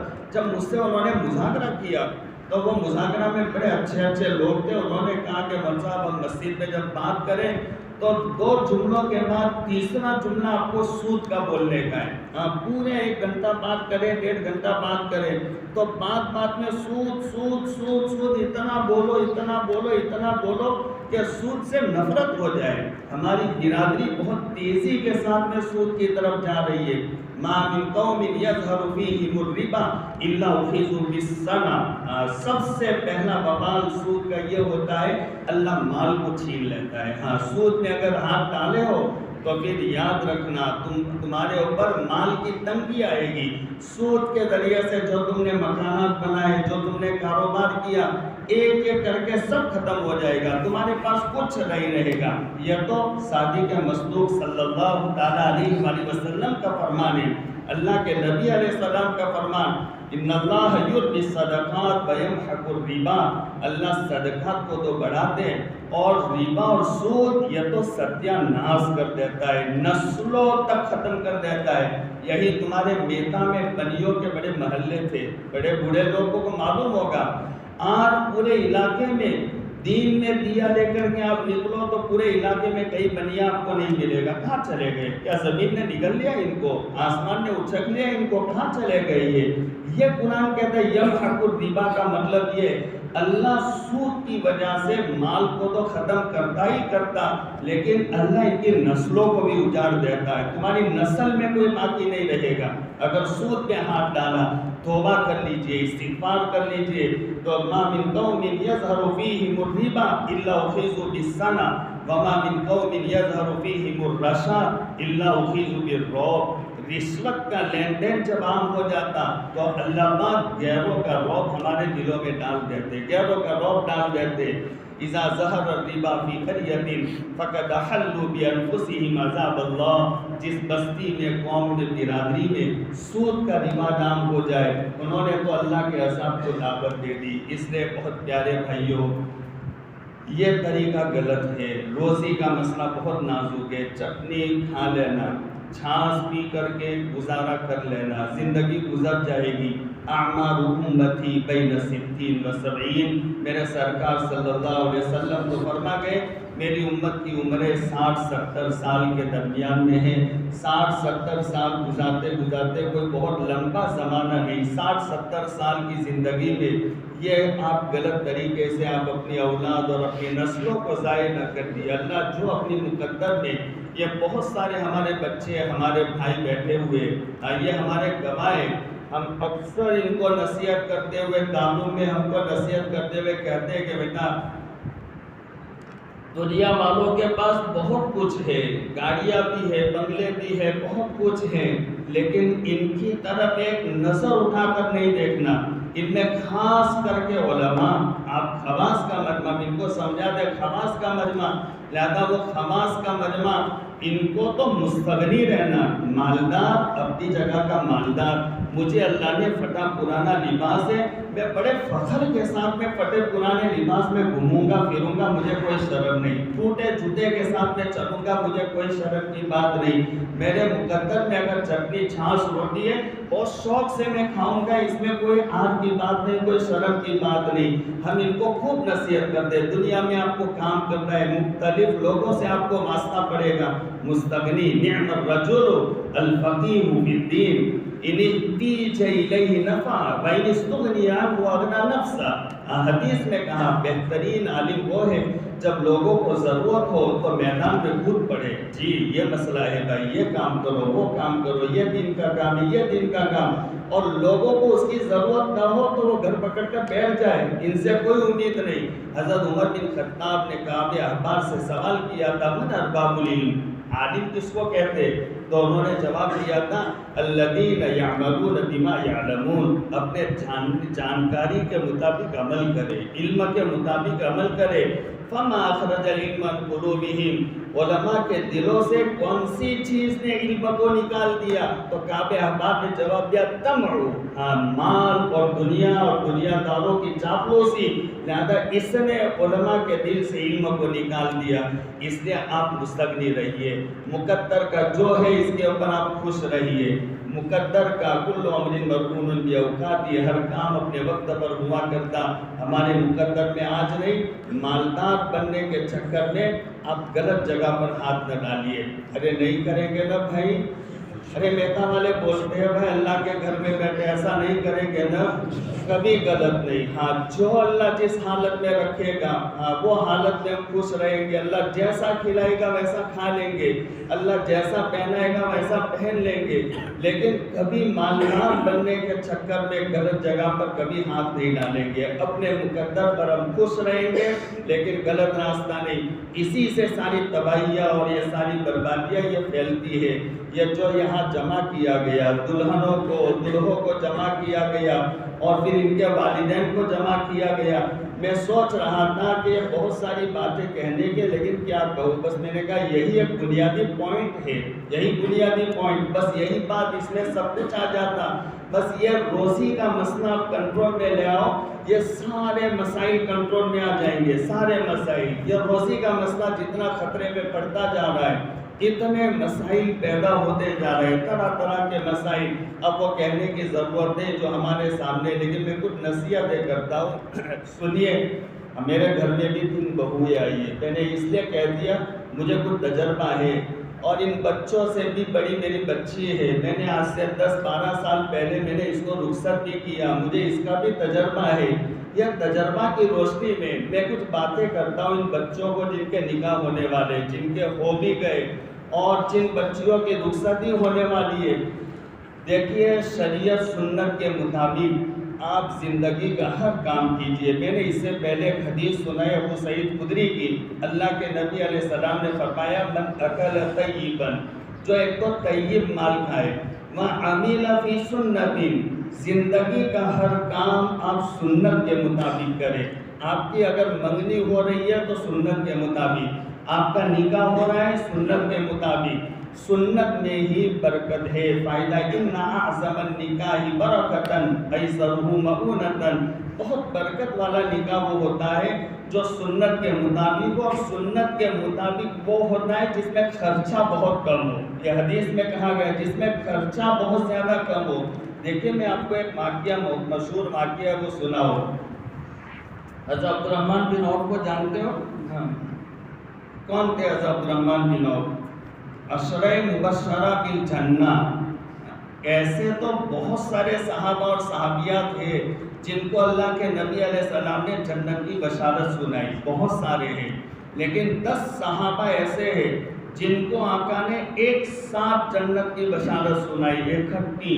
ابو بکر فی الجنتی، عمر فی الجنتی، عثمان فی الجنتی، علی فی الجنتی، ابو عبیدہ بن جراح فی الجنتی، سعد فی الجنتی. یہ 10 صحابہ ایسے ہیں جن کو آپ نے اکٹھی جنت کی بشارت سنائی، ورنہ اس کے علاوہ بہت سارے. اب یہ 10 میں فاطمہ کا نام نہیں ہے، اور خطبے میں آپ پڑھتے ہو فاطمہ سیدۃ نساء اہل الجنہ، جنت کی بشارت نہیں ہے.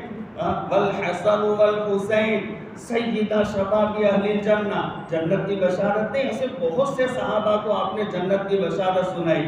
حضرت عبد الرحمن بن عوف رضی اللہ تعالیٰ عنہ اتنے مالدار صحابی تھے، اتنے مالدار صحابی تھے کہ دیکھیے بات سے ایک مسئلہ سمجھیے. آدمی کا انتقال ہو جائے اور اس نے جو مال چھوڑا، اس نے اولاد چھوڑی ہو اور اس کی ایک بیوی بھی ہو، تو مال جب تقسیم ہوگا تو تقسیم میں بیوی کو مال کا 8واں حصہ ملے گا. اولاد ہو تو 8 لاکھ چھوڑے مرنے والے نے، بیوی ہے نہ اولاد ہے، تو بیوی کو 8 لاکھ میں سے 1 لاکھ ملے گا. حضرت عبد الرحمن بن عوف کا انتقال ہوا تو انہوں نے 8 بیویاں چھوڑی تھی. 8 بیویاں، وہ 8 بیویاں کیا بولے استغفر اللہ، 4 بیویاں چھوڑی تھی انہوں نے. ایک بیوی کا 8واں حصہ، اگر 2 ہو تو دونوں کے بیچ میں 8واں حصہ، اگر 3 ہو تو 3 کے بیچ میں 8واں حصہ، 4 ہو تو چاروں کے بیچ میں 8واں حصہ. تو 4 بیویاں چھوڑی تو مال کا 8واں حصہ نکال کر ان 4 میں تقسیم ہوگا. یعنی 8 لاکھ میں سے 1 لاکھ 4 بیویوں کے، اور 1 لاکھ کو 4 بیویوں میں تقسیم کرو 25-25 ہزار. اب جب مال ان کی میراث تقسیم ہونے لگی تو مال کا 8واں حصہ نکالا اور 8ویں حصے کے 4 حصے کر کے ہر بیوی کو دیا. تو سیرت میں ایسا لکھا کہ ایک بیوی کے حصے میں اتنا مال آیا کہ آج کا کمپیوٹر حساب نہیں کر سکتا.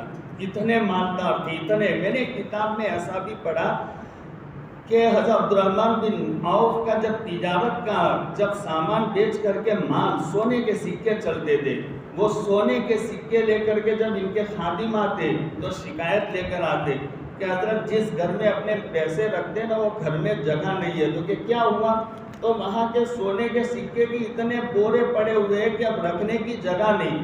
تو حضرت عبد الرحمن بن عوف نے کہا ایک کام کرو، یہ سارے بوروں کو کھول کر کے وہ سکے کا ڈھیر کر دو تاکہ جگہ ہو جائے. سب بورے کھول کر کے ڈھیر کر دیا تو وہ سونے کے سکے چھت کو لگ جاتے تھے. کتنا مال ہوگا.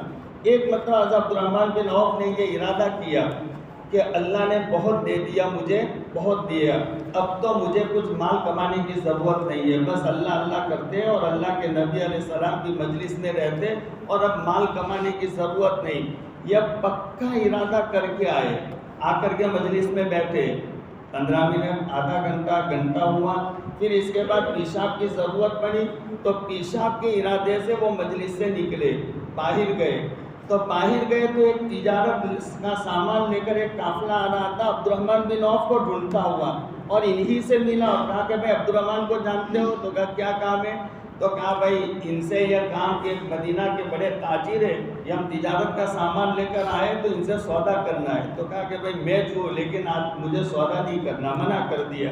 انہوں نے بہت منت کی، بہت ان کے ہاتھ پاؤں جوڑے کہ بھائی لے لو، تمہارا نام سن کر کے ہم آئے. ارے بھائی مجھے نہیں چاہیے، اللہ نے مجھے بہت دیا ہے اور آج کے بعد مجھے کوئی سودا نہیں کرنا. لیکن وہ اتنے پیچھے پڑ گئے کہ عبد الرحمن بن عوف کو لینا پڑا اور انہوں نے یہ شرط سے سودا کیا کہ میں سودا تو کرتا ایک شرط کے ساتھ، ادھار دینا ہو تو دو، مجھ پر بھروسہ اور وشواس ہو تو ادھار دو، نہیں تو مجھے نہیں لینا. ٹھیک ہے منظور. نام بڑا تھا کہ ادھار دے دیا، ادھار لیا سامان. پھر مدینے میں ندا منادی کرائی کہ عبد الرحمن بن عوف کا مال آیا ہے. اہل مدینہ ٹوٹ پڑے اور سارا کا سارا سامان ان کا بک گیا، اور جو سامان بکا تو اس میں سے موڑی وہ قافلے والوں کو دے دی، اور جو نفع بچا وہ ان کے جیب بھر گئے سونے کے سکوں سے۔ تو راوی کہتے جو کرنے گئے تھے پیشاب لیکن واپس آئے تو یوں جیب پکڑے ہوئے تھے، سونے کے سکے بھرے ہوئے تھے، یوں جیب پکڑے ہوئے۔ تو پیشاب کرنے جاتے تھے تب بھی ان کے پیچھے پیچھے پیسہ آتا تھا، سونے کے سکے آتے تھے۔ اتنے بڑے مالدار حضرت عبدالرحمن بن عوف، سنیے اتنا بڑا صحابی، اگر وہ چاہتا تو مکہ نہیں، مدینہ نہیں، پورے حجاز اور پورے جزیرۃ العرب کا اگر ولیمہ کرتا تو اس کے آج کا دھیرو بھائی امبانی تو پانی بھرے ان کے سامنے۔ سچ بات یہ اتنے بڑے مالدار تھے حضرت عبدالرحمن بن عوف۔ ہماری ماں حضرت عائشہ صدیقہ عفیفہ رضی اللہ تعالیٰ عنہ بیان فرماتی عبدالرحمن بن عوف کے صاحبزادے ملے ان کے وفات کے بعد میں، تو پھر حضرت عائشہ دعا دینے لگی، اللہ تمہارے والد کو جنت کی سلسبیل اور برف سے اللہ خوب سیراب کرے کہ اللہ کے نبی کے جانے کے بعد عبدالرحمن نے ہم ماؤں کو اتنا دیا کہ ہم کو کسی کا محتاج نہیں رکھا۔ اتنے زیادہ وہ دینے سخی اور دینے والے، بہت نام تھا اور بڑے امیر بڑے مالدار تھے۔ ان کا نکاح ہو گیا، اتنے بڑے صحابی کا نکاح ہو گیا جن کا پوری دنیا میں ڈنکا بجتا تھا، اتنے بڑے آدمی تھے وہ، لیکن اللہ کے نبی علیہ السلام کو پتہ نہیں تھا کہ عبدالرحمن کا نکاح ہوا ہے۔ اتنے بڑے صحابی کا، آپ بیٹھے تھے مجلس میں، عبدالرحمن بن عوف آئے تو ذرا کپڑے نئے تھے، جیسے دلہا کے کپڑے نئے ہوتے ہیں، نئے کپڑے، اور ادھر ادھر تھوڑے داغ اس طرح کے لگے ہوئے تھے، اور نئے کپڑے میں ذرا آدمی دکھتا بھی اچھا ہے، کالا کلوٹا دلہا ہو لیکن ظہر میں وہ اچھا دکھے گا، وہ اثر میں وہ اچھا ٹپ ٹاپ ہو کر کے، اور 25 بچے اس کو نہلانے کے لیے آئے تو کچھ تو نہلائیں گے نا بھائی۔ ارے سچ کہتا ہوں، 25 لڑکے اس دلہے کو میں اکثر کہتا ہوں، ارے اللہ کا بندہ 22-23 سال عمر تیری ہو گئی تو ابھی خود نہا نہیں سکتا تو بیوی کو کیا سنبھالے گا؟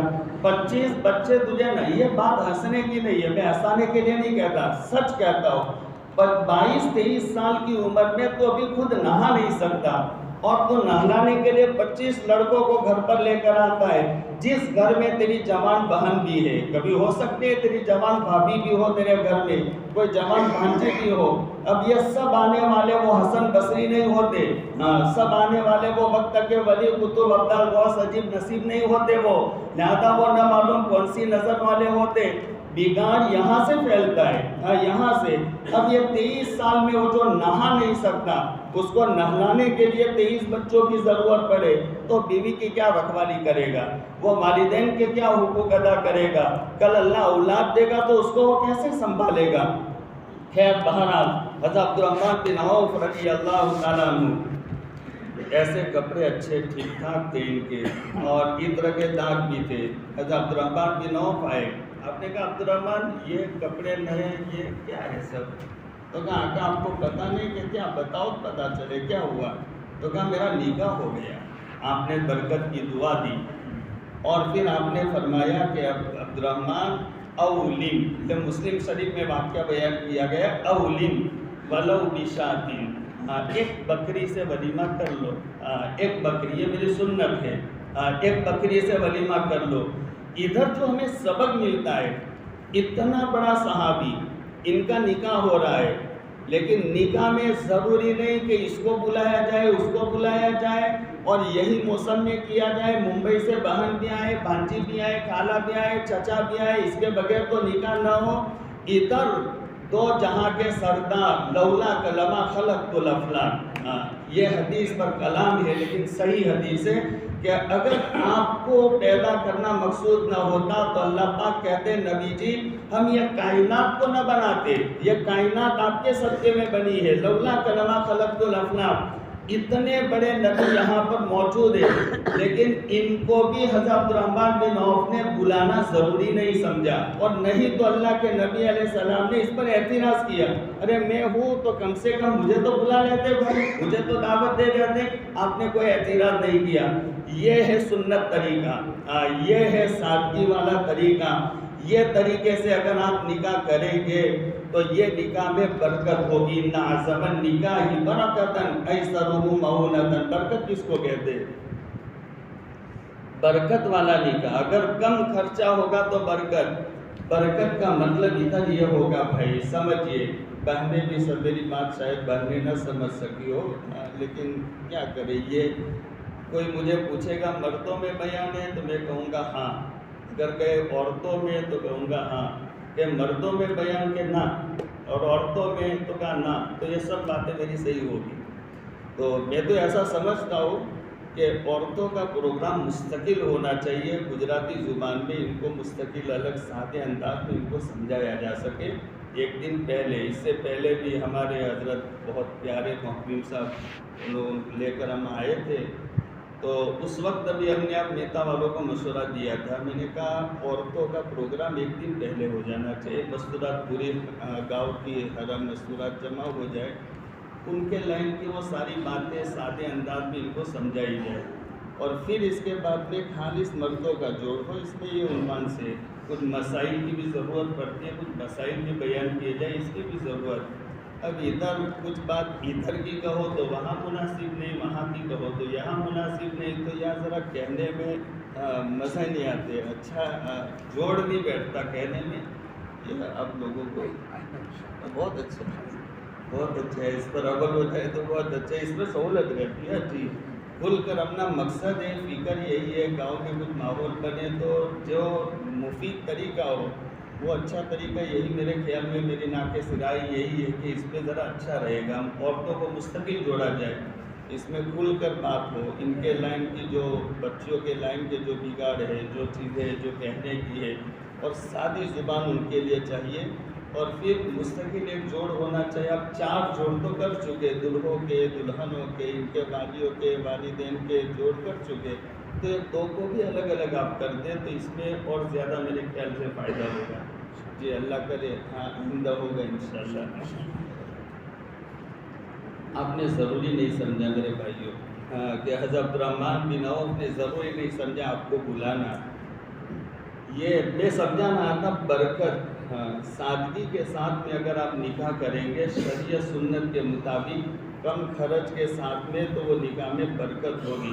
برکت کا مطلب کیا؟ ادھر برکت کا مطلب یہ ہے کہ اللہ میاں بیوی میں محبت اور جوڑ ڈال دے گا. یہ سب سے پہلی برکت ہے. میاں بیوی میں اللہ پر محبت ڈال دے گا. لاکھوں روپیہ آپ نے خرچ کر لیے، دھوم دھام سے آپ نے نکاح کر لیا، ولیمہ بھی کر لیا، لیکن دوسرے دن آپ کو سننے میں آیا کہ وہ بچہ بچی کو پسند نہیں کرتا. تو اب دیکھیے آپ سنت کے خلاف، شریعت کے خلاف اتنی ساری دھمال کر رہے، وہ ساری آپ کی پانی میں گئی، بیکار گئی. اس لیے نکاح، شادیاں، ولیمہ اور رخصتیاں سب سنت کے مطابق ہونا چاہیے. بچیوں کی رخصتیاں، ہماری بچی اللہ کے نبی علیہ السلام کی بچی حضرت فاطمہ سے بڑی نہیں ہے. حضرت فاطمہ رضی اللہ تعالیٰ عنہ کی جو رخصتی کا واقعہ بہت زیادہ مشہور ہے، حضرت فاطمہ کی رخصتی کا. لہذا وہ حضرت فاطمہ مولانا تھانوی علیہ رحمہ کی کتاب میں نے پڑھا. حضرت فاطمہ کی جب رخصتی ہو رہی تھی، معلوم تھا، آپ کو معلوم ہے، کوئی ان کی خالہ نہیں تھی، کوئی ان کی پھوپھی نہیں تھی، ان کی کوئی قریبی رشتہ دار نہیں تھی، اور ان کی ماں بھی نہیں تھی. مغرب سے پہلے اللہ کے نبی علیہ السلام نے سنا، مہینہ 1.5 مہینے کے قریب ہو گیا تھا نکاح ہوئے حضرت علی سے، اور حضرت علی نے اپنے دوستوں میں ایسا تذکرہ کیا تھا کہ یار فاطمہ سے نکاح ہو گیا، اگر رخصتی ہو جائے تو کافی ٹائم ہو گیا. بس ایسے دوستوں میں تذکرہ کیا، لیکن کسی نے یہ بات جا کر کے اللہ کے نبی علیہ السلام کو سنا دی کہ حضرت علی ایسا کہہ رہے ہیں. آپ نے کوئی جواب نہیں دیا. مغرب کی نماز پڑھی، نماز پڑھ کے گھر گئے، گھر جا کر 2 رکعت سنت پڑھی. سنت پڑھ کے آپ نے یہ اعلان کیا کہ ایمن جو آپ کے گھر میں کام کرنے والی ایک صحابیہ جو اللہ کے نبی علیہ السلام کی سچی عاشق تھی، ایسی عاشق تھی، اللہ کے نبی علیہ السلام اپنی چارپائی کے نیچے جب بڑی عمر ہو گئی اور آپ کو رات میں اٹھ کر پیشاب کے لیے جانے میں ذرا تکلیف ہونے لگی، تو ایک لکڑی کا برتن تھا جو آپ نیچے رکھتے تھے، رات میں آپ اس میں پیشاب فرما لیتے تھے، پھر صبح پہ اس کو صاف کر لیتے. آپ نے پہلی مرتبہ پیشاب کیا تو ام ایمن جب گھر کی صفائی کرنے لگی تو اس نے وہ پیشاب دیکھا تو پی گئی، اللہ کے نبی علیہ السلام کا پیشاب وہ پی گئی۔ آپ کو پتہ چلا، آپ نے کہا ام ایمن یہ پیشاب کیا؟ تو کہا آقا میں تو وہ تو پی گئی۔ آپ نے جواب میں فرمایا لن تشتکی بطنکی ابدا، میرا پیشاب تیرے پیٹ میں گیا ام ایمن، تیرا پیٹ کبھی نہیں دکھے گا۔ ادھر محدثین نے یہ نقطہ اور لطیفہ لکھا ہے ادھر کہ اللہ کے نبی علیہ السلام کا پیشاب پاک تھا، اگر ناپاک ہوتا تو ادھر آ کر ٹوک دیتے، منع کر دیتے، لیکن آپ نے فضیلت سنائی۔ غیر مقلدین اس پر بہت چیختے ہیں کہ یہ لوگ کیسی بات کہتے ہیں، بول و براز تو پاک ہو سکتا ہے، بول و براز کسی کا پیشاب، ارے تمہارا گندا ہے بدبودار، لیکن یہ تو اللہ کے نبی علیہ السلام کا پیشاب کا مسئلہ ہے۔ وہ حضرت ام سلیم جو اللہ کے نبی علیہ السلام کی دودھ پینے کے رشتے کی وجہ سے پردہ نہیں ہوتا تھا، یہ محرم عورت تھی اور حضرت انس کی ماں تھی ام سلیم، یہ بھی ان عورتوں میں سے تھی جس نے نبی کی محبت کو پی لیا تھا۔ اللہ کے نبی کبھی کبھار دوپہر کا کھانا کھا کر ام سلیم کے گھر کیلولا کے لیے جاتے تو ام سلیم آپ کے لیے چمڑا، حدیث میں لفظ ہے نتاع، وہ نتاع چمڑا بچھا لیتی۔ تو آقا بڑے شرمیلے تھے، حیا والے تھے، اور شرمیلا آدمی اس کو پسینہ زیادہ ہوتا، اللہ کے نبی علیہ السلام کو پسینہ ہوتا، چمڑا پسینے کو جذب اور چوس نہیں سکتا۔ تو آقا جب کیلولا کر کے دوپہر کا سونا سو کر کے جب اٹھتے تو پسینہ وہاں پر ٹیپا ٹیپا چمڑے میں جمع رہتا، تو ام سلیم ایک پی لیتی اور اس میں وہ پسینے کو جمع کر لیتی۔ ایک مرتبہ آقا نے دیکھ لیا کہ ام سلیم کیا کرتی ہو؟ کہ آقا یہ تو آپ کا پسینہ مبارک، ارے جمع کر کے کیا کرو گی؟ ارے ہم جب خوشبو بنائے گی تو وہ خوشبو میں آپ کے پسینے کو ملائے گی۔ تو یہ جس آدمی کے، جس انسان، جس اشرف المخلوقات، جس سید الانبیاء، جس کے پسینے میں اس قدر خوشبو ہو، لہذا اس کا بول و بنات محدثین کا یہ تو اتفاق ہے کہ آپ کا بڑا استنجا کسی نے نہیں دیکھا ہے۔ آپ جب استنجا کرتے تو اسی وقت زمین پھٹتی اور زمین نگل لیتی تھی، زمین پھٹتی اور زمین نگل لیتی تھی، بڑا استنجا۔ اور پیشاب کا یہ مسئلہ ہے، البتہ یہ بلند تشتکی بطنکی ابدا، آپ نے حضرت ام ایمن کو فضیلت سنائی، تم نے پیشاب پی لیا، نبی کے بدن کا ایک حصہ، لہذا آپ کا کبھی پیٹ درد نہیں کرے گا، پیٹ کبھی نہیں دکھے گا۔ خیر، وہ ام ایمن گھر میں کام کرنے والی تھی، آپ نے ام ایمن کو بلایا اور ام ایمن کو بلا کر کے کہا کہ ام ایمن فاطمہ کو تیار کرو، آج فاطمہ کی رخصتی ہے۔ تو ام ایمن حضرت فاطمہ رضی اللہ تعالیٰ عنہ بیان کرتی ہے کہ خود ان کے الفاظ میں سناتا ہوں۔ حضرت فاطمہ یہ کہتی ہے میں ایک ایسی بچی تھی جو بچی اپنے ابا کے گھر کام کیا کرتی ہے، یعنی بے فکری ہو کر کے، اس کو کوئی اپنے ابا کے گھر کس کا ٹینشن، اگر ساس کے گھر ہو، خسر کے گھر ہو تو اس کے لیے بہت سارے مسائل، یہ کام بگڑ جائے گا تو وہ مسئلہ، وہ کام بگڑ جائے گا وہ مسئلہ۔ میں اپنے ابا کے گھر جیسے عام طور پر لڑکیاں کام کرتی ہیں ایسے بے فکری ہو کر، لیکن میرے ابا کا جب یہ میں نے جملہ سنا تو میرے پاؤں کے نیچے سے ایک دم سے زمین نکل گئی۔ اب دیکھیے یہ فاطمہ، حضرت تھانوی علیہ رحمہ بیان فرماتے ہیں کہ اگر اللہ کے نبی علیہ السلام ایک مرتبہ اللہ کو ایسا کہہ دیتے، اللہ پاک میری آخری بیٹی ہے اور جنت کی عورتوں کی سردار بیٹی ہے اور اس کی خالہ بھی نہیں، پھوپھی بھی نہیں، کوئی رشتہ دار بھی نہیں، ماں بھی نہیں، اور اس کی رخصتی ہونے والی ہے، اللہ میری تمنا ہے کہ جنت سے تو کچھ عورتیں بھیج دے۔ تو حضرت تھانوی لکھتے ہیں کہ جنت کی عورتیں خوشی خوشی یہاں نغمے پڑھنے کے لیے آتی اور جنت کی عورتوں کی سردار کی رخصتی دھوم دھام کے ساتھ ہوتی، بہت دھوم دھام کے ساتھ ہے۔ لیکن یہ فاطمہ اکیلی، کوئی خالہ نہیں، محلہ کی عورتیں بھی نہیں، اکیلی ام ایمن، اللہ کے نبی علیہ السلام نے ام ایمن کو ہاتھ پکڑا دیا، جاؤ علی کے گھر چھوڑ دو۔ ہاں، یہ آقا کر سکتے تھے، جنت کی عورتوں کو بلا سکتے تھے، لیکن آپ نے نہیں بلایا۔ یہ امت کو سبق یہی دینا مقصود تھا کہ میں سب کچھ کر سکتا ہوں لیکن میں نے نہیں کیا۔ اس سادگی کے ساتھ اپنی بچیوں کی رخصتی کیا کرنا۔ دیکھیے تمہارے گاؤں میں، میرے گاؤں میں، پورے علاقے میں جہاں میری بچی رخصت ہو رہی ہے، میرے بچے کا ولیمہ ہو رہا ہے، میرے بچے کا نکاح ہو رہا ہے، بہت دھیان سے سنو پیارے بھائیوں، پیاری بہنوں، بہت دھیان سے سنو۔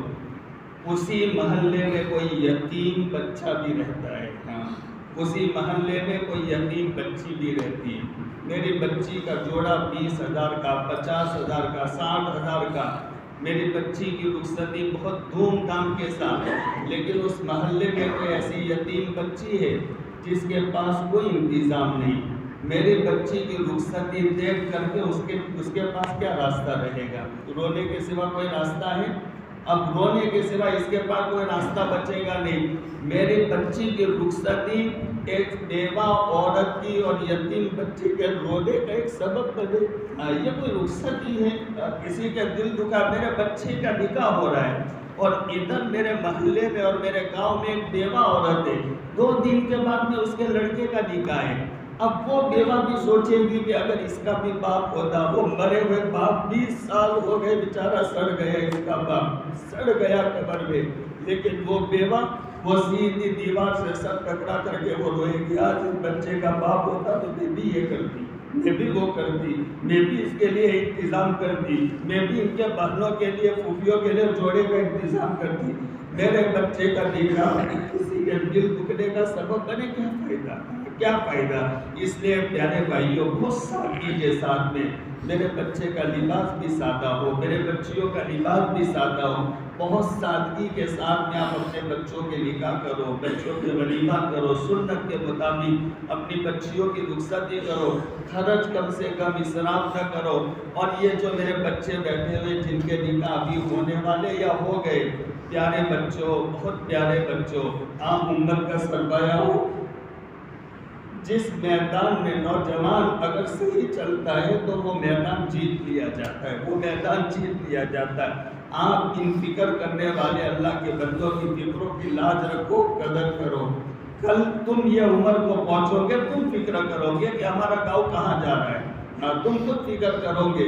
اس لیے سوا سے کہتے ہو ذرا یہ نشہ اتنا مت کرو، اللہ کی حد کو پار کر دو، شریعت سنت کو ایک طرف رکھ دو، اس درجے نہ پہنچ جاؤ۔ بہت شریعت سنت کے حد میں رہ کر کے اب نکاح کرو، خوشی کا موقع ہے، خوشی مناؤ، انکار میں خوشی مناؤ، خوشی ہوتی ہے، خوشی مناؤ، لیکن شریعت سنت کے حد میں رہ کر آپ اپنے بچوں کے نکاح کرو، آپ اپنی بچیوں کی رخصتیاں کرو، اور ایک دوسرے کے حقوق کو جان کر کے۔ نوجوان طبقہ نشے میں آ کر کبھی کبھی ایسا کام کر دیتا ہے جس سے ان کے والدین کو سر پکڑ کر کے رونا پڑتا ہے۔ پہلے سے کسی عالم کے پاس جا کر کوئی ایسا مجمع ہو، کوئی ہے تو وہاں پر بیٹھ کر کے بیوی کے کیا حقوق ہے، والدین کے کیا حقوق ہے، بہنوں کے کیا حقوق ہے، یہ سب اصل شادی کا طریقہ یہ ہے، شادی کرنے کا طریقہ یہ سارے مسائل کو جاننا اور سیکھنا، یہ اصل مسئلہ ہے، یہ طریقہ ہے۔ تو آپ حقوق جانے، بیوی کے حقوق کیا ہے۔ نوجوان نشے میں آ کر کے بس بیوی کو تلوار کی دھار پر رکھنا چاہتا ہے، تلوار کی دھار پر، یہ طریقہ صحیح نہیں ہے۔ اللہ کے نبی علیہ الصلوۃ والسلام کی سیرت، میرے سرکار صلی اللہ علیہ وسلم کے پیارے اخلاق کیا تھے؟ عائشہ صدیقہ عفیفہ بیان فرماتی ہے، میرے سرکار آتے تھے تو گھر میں آتے تو اتنی دبی آواز میں آپ سلام کرتے، اتنی دبی آواز میں کہ اگر کوئی جاگتا ہوتا تو سن لیتا اور سلام کا جواب دیتا، اور اگر کوئی سو گیا ہوتا تو اس کی آنکھ نہ کھلتی۔ یہ اخلاق تھے۔ خیرکم خیرکم لأہلی وانا خیرکم لأہلی، تم میں سے بھلا تو وہ ہے جس کی بیوی اس کو بھلا کہے، جس کی بیوی جس کی تعریف کرے اس کو 100 میں سے 100 نمبر مل جاتے ہیں۔ کمال کی بات تو یہ ہے، اللہ کے نبی علیہ السلام کی ازواج میں عائشہ کا ایک شعر سنا تو ابھی یاد آ گیا۔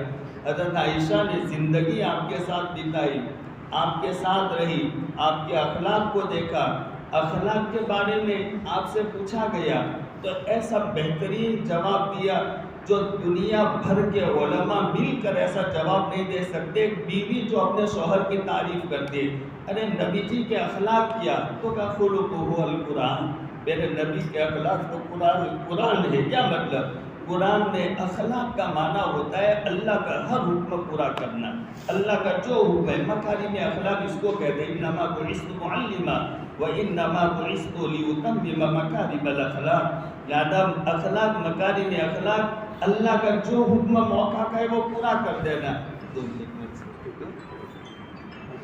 تو آپ کے اخلاق قرآن میں جو حکم ہے نبی کی زندگی میں موجود تھا۔ نماز تو نبی میں، روزہ نبی میں، زکوٰۃ نبی میں، جو حکم تھا کوئی حکم نبی اس کے خلاف نہیں۔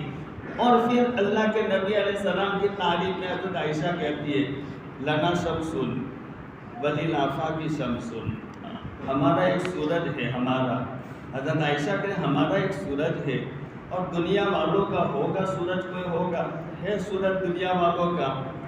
وَشَمْسِ خَيْرٌ مِّن شَمْسِ السَّمَاءِ، یہ ہے شوہر کی تعریف، میرا سورج دنیا کے سورج سے تو بہت اچھا، بدر جہاں بہتر ہے۔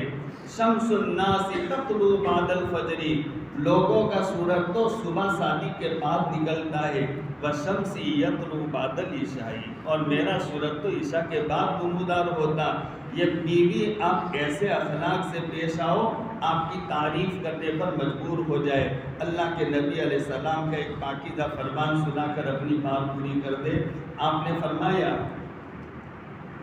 یغلبن کریمن، سنیے بہت اچھے، حکیم اختر نے یہ حدیث لکھی ہے اپنی کتاب میں، یغلبن کریمن ویغلبہن لئیم وانا احب ان اکون کریما مغلوبا ولا احب ان اکون لئیما غالبا۔ بہت پیاری حدیث ہے۔ آقا فرماتے عورتیں جو شریف سیدھی طبیعت کا، بھولی طبیعت کا آدمی ہوتا ہے اس کے اوپر اپنا پاور جما لیتی ہے، اور شریف آدمی پر اپنا سکہ جما لیتی ہے۔ اور جو کمینہ قسم کا آدمی ہوتا ہے، مارکیٹ میں جس کا کوئی ویلیو نہیں ہوتا، باہر جس کی کوئی بات سننے کے لیے تیار نہیں ہوتا، ایسا کمینہ اور کم درجے کا گرا پڑا آدمی وہی عورتوں پر اپنا پاور جماتا ہے۔ وَيَغْلِبُهُنَّ لَئِيمٌ، جو کمینہ گرا پڑا آدمی ہوتا ہے وہ عورتوں پر، تو عورت اس پر کیا پاور جماؤ گے؟ وہ بچی جو ہمارے تمہارے نکاح میں بہت ہو کے آئی اور جن کے نکاح میں آنے والی، ارے اللہ کے بندو اتنا تو سوچو وہ بچی کہاں سے آ رہی، کہاں سے آ رہی؟ یہ ہتھیلی پر اس کا باپ 22 سال اس کو کھلا پلا کر کے تمہارے گھر بھیج رہا ہے، اس ہتھیلی پر پلنے والی وہ بچی تمہارے پاس آ رہی، ماں باپ کے گود بیٹھ کر کے کھا کر وہ بچی آ رہی، وہ بچی تمہارے گھر آ رہی ہے، کس نخروں کے ساتھ وہ پلی ہوئی، جہاں پر وہ آ رہی ہے جس گھر میں، وہ گھر کا راستہ اس کے لیے اجنبی، در و دیوار اس کے لیے اجنبی، گھر کی ہر چیز اس کے لیے اجنبی، اور تم اس کے ساتھ اگر یہ معاملہ کرو گے تو بیچاری کہاں جائے گی؟ اگر چاروں طرف سے اس کو پیسا جائے، دبایا جائے، سانس بھی اس کے پیچھے پڑی ہوئی ہے، نند بھی اس کے پیچھے پڑی ہوئی ہے، اور وہ بیچاری انتظار کرتی عشاء کے بعد کے وقت تک کہ سانس کی تکلیف ایک طرف، نندوں کی ایک طرف، میرا خاوند آئے گا تو میں رات کو اس کے سامنے اپنی کچھ باتیں رکھوں گی، میرا پیٹ ہلکا ہوگا، لیکن شوہر بھی فرعون بنا ہوا ہے، شداد بنا ہوا ہے، کیا ہوگا؟ اگر اس موقع پر اس کے زبان سے آہ نکل گئی تو پیاری بہنوں آپ بھی سنو اور آپ بھی سنو، اگر یہ مظلوم بہو کی زبان سے اگر دل سے ایک آہ نکل گئی، شیخ سعدی علیہ رحمہ فرماتے وہ مظلوم کی آہ میں اتنا پاور ہے کہ وہ آسمان اور زمین اور کائنات کی ساری چیزوں کو جلا دے، ساری چیزوں کو جلا دے۔ یہ مظلوم بن رہی ہے تمہارے گھر میں وہ آنے والی، ارے اس کی قدر کرو، احترام کرو۔ ان بچیوں کو بھی کہتا ہوں کہ ان بچیوں سے میری یہ نصیحت ایک باپ کے طریقے پر کہ بیٹا جس گھر میں آپ جا رہے ہو اپنے ماں کا گھر جیسا آپ کو نہیں ملے گا، آپ کے باپ جیسا آپ کو پیار نہیں ملے گا، آپ اپنے باپ اور اپنے ماں کے گھر جیسے رہتی تھی ویسے رہنا آپ کو نہیں ملے گا۔ صبر کرنا، صبر کے ساتھ میں زندگی گزارنا، بہت برداشت سے باہر ہو جائے، میرا اللہ کریم ہے، سبھی مجیب دعوات ہے۔